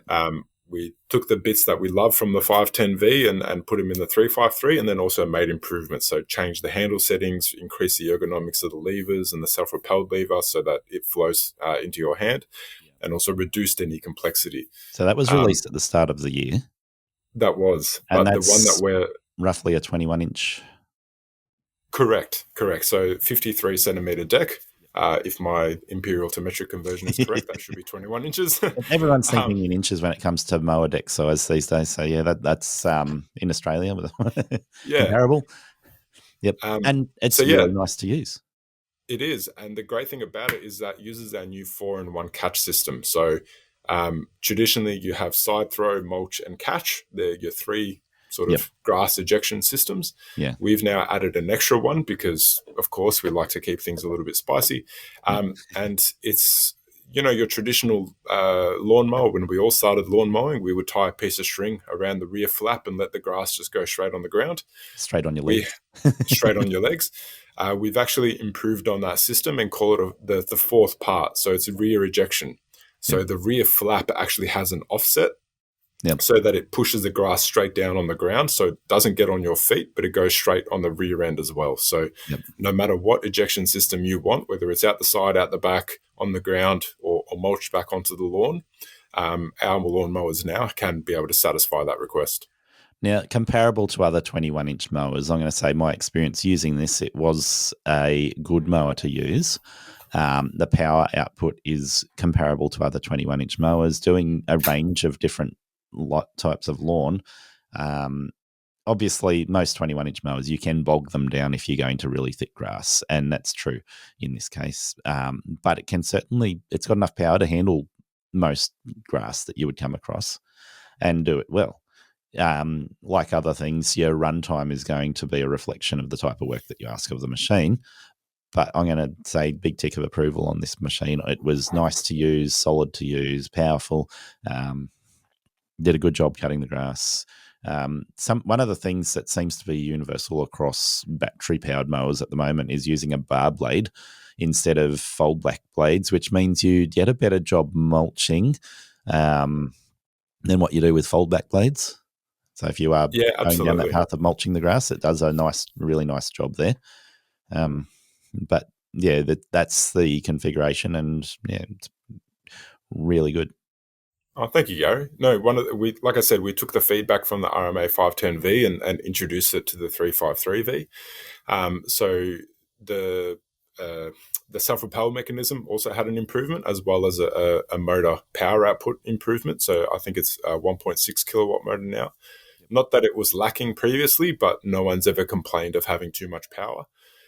So it really gives that versatility of being able to cut through everything and anything. And from a bar blade perspective, what we're noticing a lot of commercial operators now, yes, the swing back blades are something that everyone's used to, which is, it is what it is. Yeah. But what they're finding is to change a bar blade, it's a 15 millimeter socket. It's just lefty loosey, righty tighty, and put the new blade on and away you go. So the downtime in terms of maintenance is significantly less. Yeah, much easier to swap out. And I think when you're comparing bar blades to swing back blades, you get into the old issue of how often you sharpen your blade. So a bar blade, it's really quick to take off and sharpen it, and you're more likely to sharpen a bar blade than the swing back blades. Correct. It's a lot easier to get something that's a lot thicker right, as opposed to something a lot thinner as well, especially if you have 4 of them. It gets a little bit tricky to balance it properly. Yeah, definitely. So that's significant. Like you say, it's a really quick job. Pull the blade off, sharpen it, swap it out for another one. Well, you might have multiple blades, so you can be sharpening off the field. But if you for do need sure. to sharpen it on the field and you got your tools there, then it's a quick, easy job. Absolutely. Now, do we talk about the super special lawnmower? This is interesting. Let's drop this bomb. So this one is, your eagle-eyed viewers and listeners would probably already know that Stihl globally released a RMA 756V, which is our first ever dual 36 volt system. So it is a true 72 volt powerhouse, and it uses 2 batteries to power the unit at once. The benefit of that is that it uses the full battery capacity to do the job. So if you have a 300S battery and a 500S battery, because they're both depleting at the same time, unfortunately, when the 300S runs out, the machine stops, because you do need both 36 volt inputs to make the machine work. So no matter which batteries you're using in the machine, just make sure they're both the same ones. Yeah. But nevertheless, the unit is made in traditional fashion, over-engineered and suiting any single application. So double ball bearing wheels all the way throughout. They've got specialized tread on the rear so that it has the perfect balance of grip in self-propelled requirements, but also doesn't tear up your lawn if you're doing tight corners. It's got carry handles both at the front and the rear. Yep. So although it is quite a heavy unit, it is designed so that it's comfortable to pick up and put down. Yep. It has what we call a hybrid deck. So it's an alloy rear, and on the inside it has a polymer insert. So after years and years of abuse and work, you can change the internal insert and keep your whole longevity of the machine working for longer. That will have a lot of people very interested because of that capacity to change it out. That's one of those things which when mowers wear out, it's time to fold, put away, get a new one, sell it off to somebody's grandma. Yep, correct. And that's the thing. It comes back to that sustainability topic that we were talking about earlier. You know, you generally buy Stihl for life. So we're just trying to complement that through the product design at the same time. One of those things that people are starting to question whether they buy a Stihl for life when it comes to a single-sided handle for a lawnmower. So that's our mono handle. So our mono handles have been out since we were under the Viking brand of lawnmowers, the big green ones. There you go. When we look at failures around the world, the mono handle is one of the lowest failure rates of any single assembly or product that we ever do since the conception of the handle. People look at that and they go, that's not going to hold up. I used it. I had my hands on it. It is strong. It is sturdy. It does what it needs to do. It's the most rigid item out of anything that we have ever produced. It's one of those things. The reason for the mono handle existing is because when you go to get your catcher, especially on a machine that has 2 handle sets, you're generally having to go under the handle and then up again. Whereas the mono handle is you can stand right in the middle of the machine and have that full access to get through everything that you need as well. But the best part is at the top of the handle, everything has been designed with ergonomics at play. So the control lever, the self-propelled lever, the human-machine interface, whether you're changing blade speed or self-propelled speed, everything is a nice touch, look, and feel, so that it's actually comfortable to use, and it's being positioned so you don't have to take your hands off the handle and keep yourself working. That's just as what we've much as come to possible. expect from Stihl, though. That's, ergonomics done right. Correct. But, I mean, you're touching and feeling it all day, every day. It has to feel nice. Yeah, definitely. And I guess the take-home message I want people to be thinking about here is they're going to be asking the question, if I go up from a 21-inch mower to this one, the size of this, is it, we're talking centimetres? Yeah, so a great thing about our Stihl mowers is the last two numbers is the width of the deck. So this one is a 756, so it's a 56 centimetre deck. That converted to inches is 22, 24, 23. Yeah, 22-inch deck. And I guess on the final topic of the deck, I know I mentioned that it has the inside inserts, but it also has the guards on the side as well. So it is designed to be protected no matter what the application is. So I guess for people listening to this, they will weigh up, do I go up in size from a 21-inch mower? Do I get significant advantages in doing that? And there's a couple of options out there now for 30-inch mowers. Most of them have been petrol. There's one or two battery ones around now. This size is comparable to, I think, Palenque in terms of having a two-blade system. The twin blade model is a 765, and the single blade model, which is the new one we're releasing in spring, is a 756. So, of course, they use the same combination of numbers to make it confusing. But yeah, you're right. And I guess the benefit of those, whether it's twin blade or single blade, especially in the 7 Series range of mowers, the blade it looks very complicated when you take the blade off, but it's the same mounting mechanism as the 353, where it's just a single nut. But the blade has been designed to optimize flow all the way throughout the deck. So whether you're cutting, catching, mulching, side throw, whatever, the blade will be able to execute it and give you that really beautiful clean cut all the way throughout. Because it's not just a matter of tackling overgrown grass or whatever the application is. It's about getting that beautiful clean finish throughout so that your customers are happy paying for the job. Well, most mowers in that space, when you start cutting really thick buffalo or couch, a couple of other grass types, but those ones stand out. That's where you find the limits of the mower is the airflow, the grass throughput when you're catching it. Or if you're mulching, can it actually mulch the grass without clumping too badly? So those are the things which people are going to look at and go, okay, can it handle it? So it's good to know Stihl's put a lot of thought into the deck design, the blade design, to make sure it matches the amount of grass throughput that it needs to handle. Absolutely. We launched the YouTube series from our global channel called Focus On, and it's colleagues from the UK and Germany just talking about key things that make a Stihl difference. So if you have avid listeners and watchers that are really interested in the technical specs and the differences, rather than listening to my boring voice, they go into great detail and they give you some really cool behind the scenes footage of how a product is tested, what a drop test is, what the noise channeling is, what the blade design is, and really, I guess, deep insights on what the Stihl difference is and why so much care is put into making sure that the product does everything that you ask of it. Yep. Awesome. Hey, I want to say thank you so much for your time. Of course, my pleasure. Thank you for listening to Aussie Lawn Stars. Please remember to rate and review the show on the Apple Podcasts app or the player you use. Exciting new shows are released every Monday. Make sure you follow or subscribe to hear the next episode.